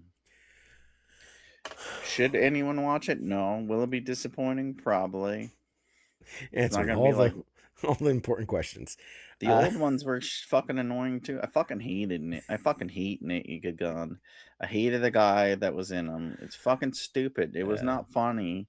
And I like the dumbest fucking comedy around. Like, but it's like the same people that like Naked Gun like fucking Mr. Bean. And it's like, okay. It's very wordplay heavy. It's very wordplay heavy. It's not even like good wordplay. And right. It's like, oh, take a seat. And she grabs the seat and leaves. Yeah. Oh, I get it. Yeah. I get it. It's the fucking it's the fucking Wayans brothers. Like, it's that level shit. Well, funny you should say that because I felt like this is very highbrow comedy where it's like it's all wordplay and stuff. Monty Python kind of. Whereas the Wayans it was much more like Three Stooges, where it's very slapsticky. So it's comedy in the sense of like visually funny. Whereas I No. felt like, you know, Naked Gun was it's the white Wayans brothers is what it was. Monty Python's fucking next level. It's fucking fantastic. Don't dare you shit on I them. mean, I'm not shitting on it. I was just saying they're all in the They're same not realm. nowhere near the same level. Leslie Uh, Nielsen is like I don't think I've ever the only thing that he did that was good was fucking Airplane, which is fucking an excellent movie, but I just never it's got the into the same. It's Naked the same Guns. fucking same concepts. Yeah, it's Uh, played out. It's like it's a one-time thing. August 8th is Weapons and Freakier Friday because that needed a sequel. Why? That was on Disney.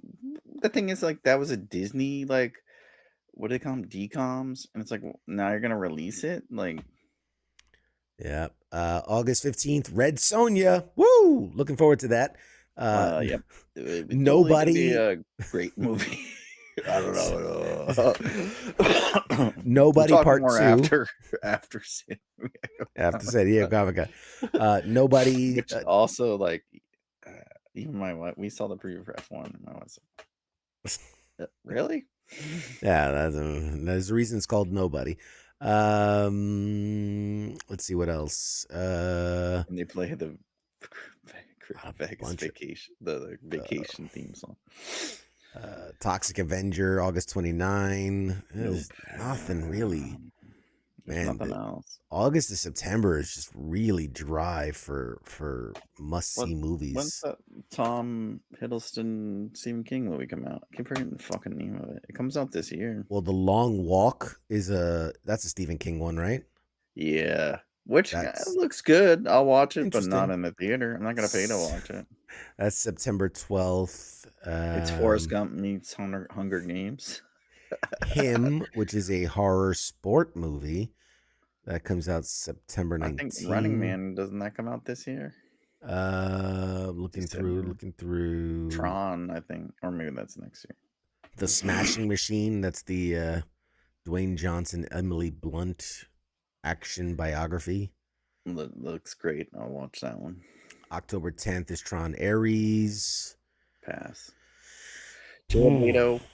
Hard pass. Black Phone 2. Good Fortune. Pets on a Train. Really? I got to get these motherfucking pets off this motherfucking train. Pets on this motherfucking train. Oh god, it's an animated kids movie, but if somebody doesn't say some version of that line, it's just a wasted opportunity. Yeah. Oh, wasted opportunity. I'm not seeing. Running Man is November.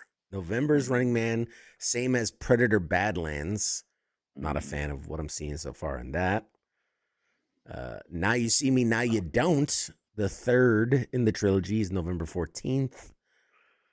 Wicked 2 for Good, November 21st. Zootopia 2. That's like the next big one. Five Nights at Freddy's 2, December 5th. Yeah. Hard pass. Avatar Fire and Ash, the next sequel of the Avatar series, December 19th. Which it's also like nobody wants. It's like, okay, James Cameron, can we move on? Move on to something else. That's really it, man. I'm gonna make a 3-hour movie about blue people 3 times. So many times. Yeah, man, it's gonna be rough. Jurassic World, basically. It's gonna be rough. After Fantastic Four, man, it's ain't much. It's downhill. It is downhill. Red Sonja ain't looking so bad now. I was just thinking in my head, but I wasn't gonna say it out loud. Anywho. Watch it make like 100 million. I'm like, biggest. Let's make another one. Small budget movie opening of all time. Johansson. Wake Up Dead Man, Knives Out. Those aren't listed, but maybe because they're not. They're probably like Netflix. Not releases in theaters. Maybe. How about Bambi the Reckoning? I'm getting really sick of remakes. It's like these writers forgot how to be creative. Yes. It is. It's unfortunate. We've discussed it ad nauseum. People but keep going to see them. That's the fucking problem. Like the Recycle the Running same Man is gonna shit. make fucking. It's coming out in November. I guarantee it makes 300 million. Oh, And then easily. they'll make another Easily. one even, and it's gonna be stupid. Rerunning Man. Running Man again. Jogging Man. Running Faster Man. Young Yeah. Guns is gonna. It's like, come on, stop making these fucking movies from 30 years ago. Yeah.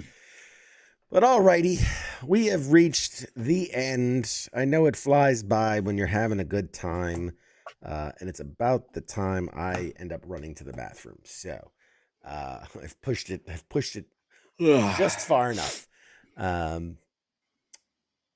What do we have coming around the horn? So let's real quick. What is up with WTF Nation Radio? What's going on around the horn? I'm going to bring up our this list of shows. Is there are going to be some changes. There's going to be some changes. We're taking this summer to kind of reformat some things, reshuffle some things, move some things around. So I think right now I can announce that the sports bar will be moving to Wednesdays. So Wednesdays at 8 p.m. will be the sports bar, which just kind of makes sense from a sport. If you know sports, Wednesdays are typically the transitioning of week to week in sports, right? You've ended football games and you're about to start new football games, and in most sports it lines up well. So Wednesdays will be the sports bar at 8.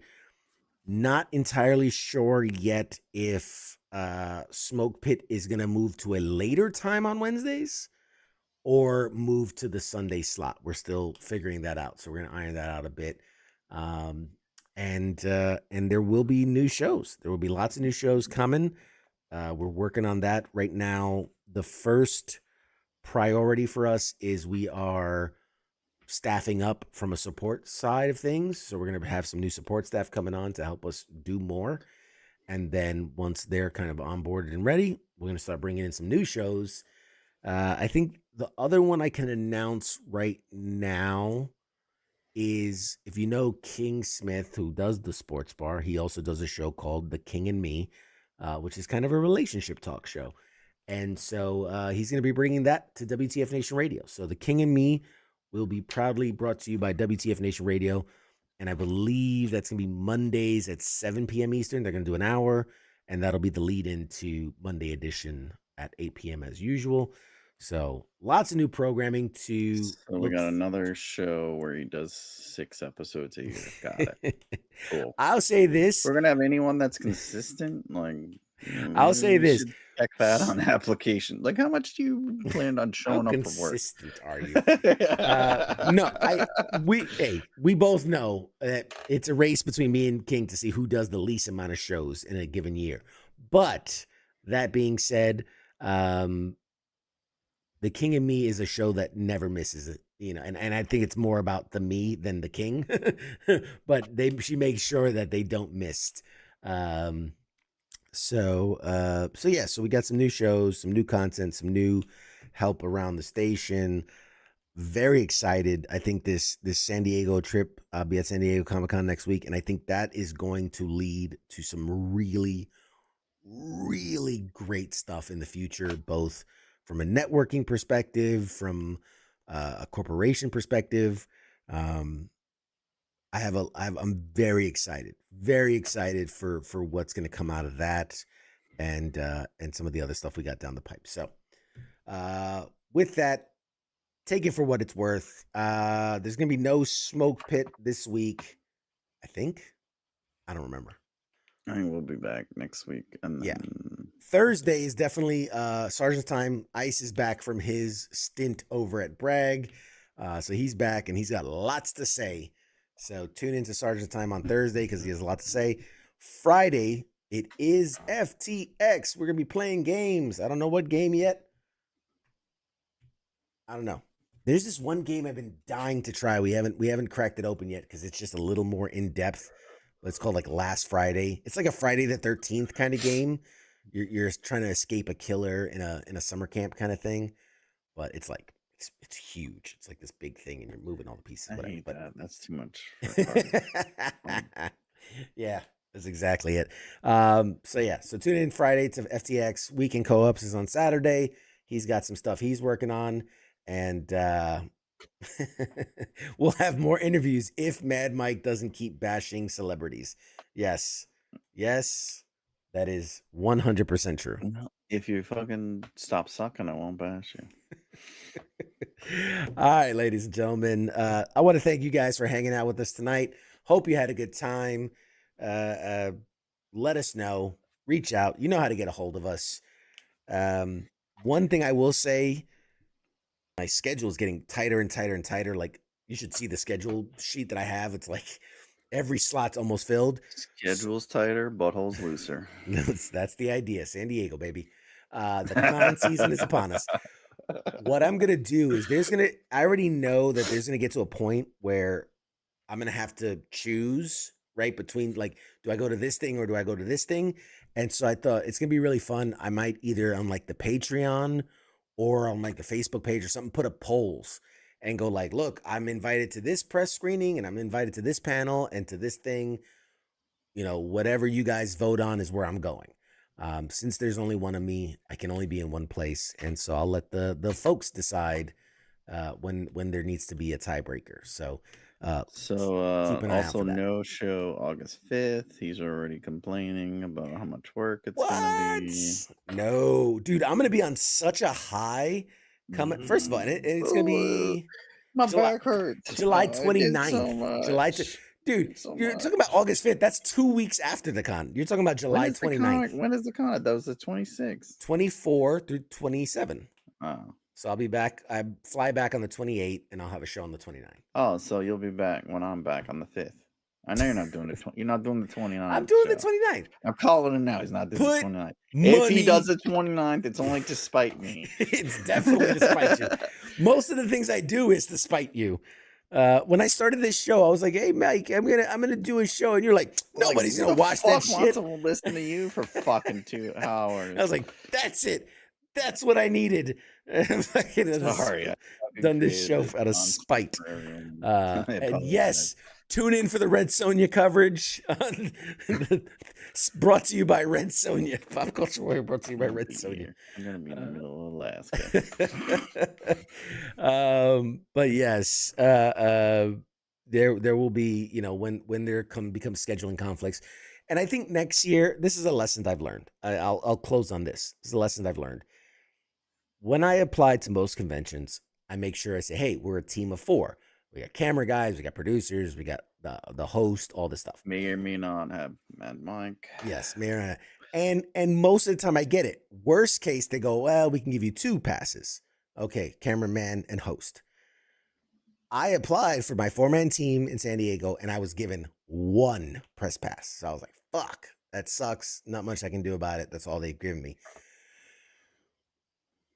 When I booked all the stuff, I thought, well, it's just me. I only have 1 pass, so it only makes sense for just 1 person to go. But now, as we're getting closer, I realized it could have worked if I brought a second or third person, in that, yeah, we can't all be in the convention at the same time. We could take turns. We could do mornings. Like, we could do different shifts. And a lot of the stuff, like I was saying, the activations are out on the street. They're out in different places. So I could have been in a convention while someone's at an activation, or vice versa, or we did day on, day off. I mean, there's so many ways it could have worked, and I regret that I didn't think that all the way through until now. But lessons learned for next year. So next year, regardless, there'll be at least 2, if not 3, if not 4 of us at San Diego Comic-Con, regardless of how many actual passes we get, because there's lots to do. There's really lots to do, and it's San Diego. What are you complaining about? What are you complaining about? It's San Diego. Shit, if nothing, you're just in the pool. So as far as next week, to answer your question, Anubis, next week, tentatively pencil me in for a show. Pencil me in, because I leave the 23rd, and the next Tuesday is the 22nd. So we'll say there's a show. We'll say there's a show. As Mike says, no flux given. So, as his shirt. Is your shirt green? It was a subtle, bro. Yeah, Yeah. subtle merch. Is it? Is it? Yeah, Is it coming this across is black? fucking forest green, but I can't afford lighting. Yes, your yeah. I Let's got say your lighting money. filters. We gotta work on your color filters because that is coming across as a black shirt. It looks when black, it's but it is forest green as green. fuck. Yeah. But all right, Mad Mike. Any final words while we close this one out? Nope. I mean, considering this might be the last episode for like 4 weeks. For 3 weeks. Yeah, I'll see you guys next month. Probably the 5th. See you in September. Yeah, I won't be here either. I'm going Yeah. away. To the You're bush. going to Alaska.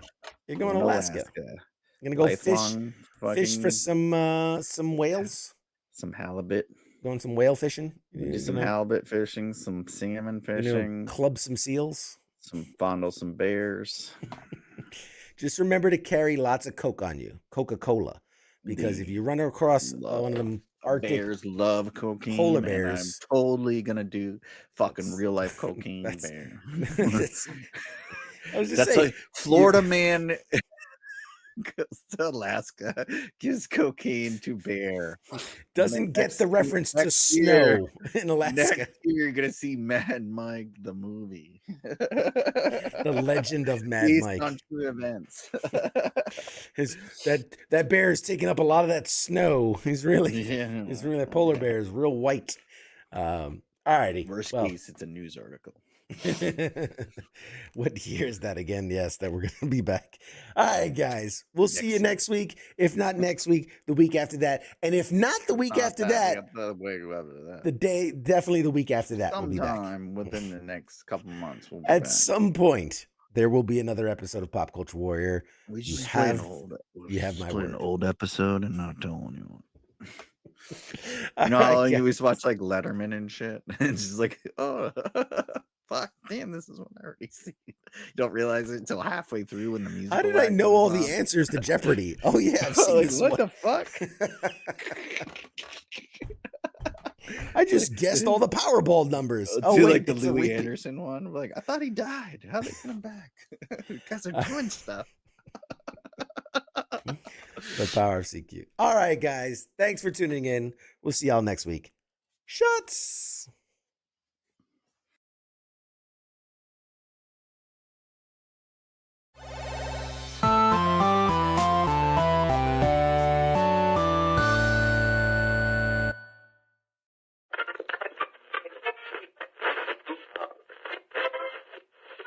Let's see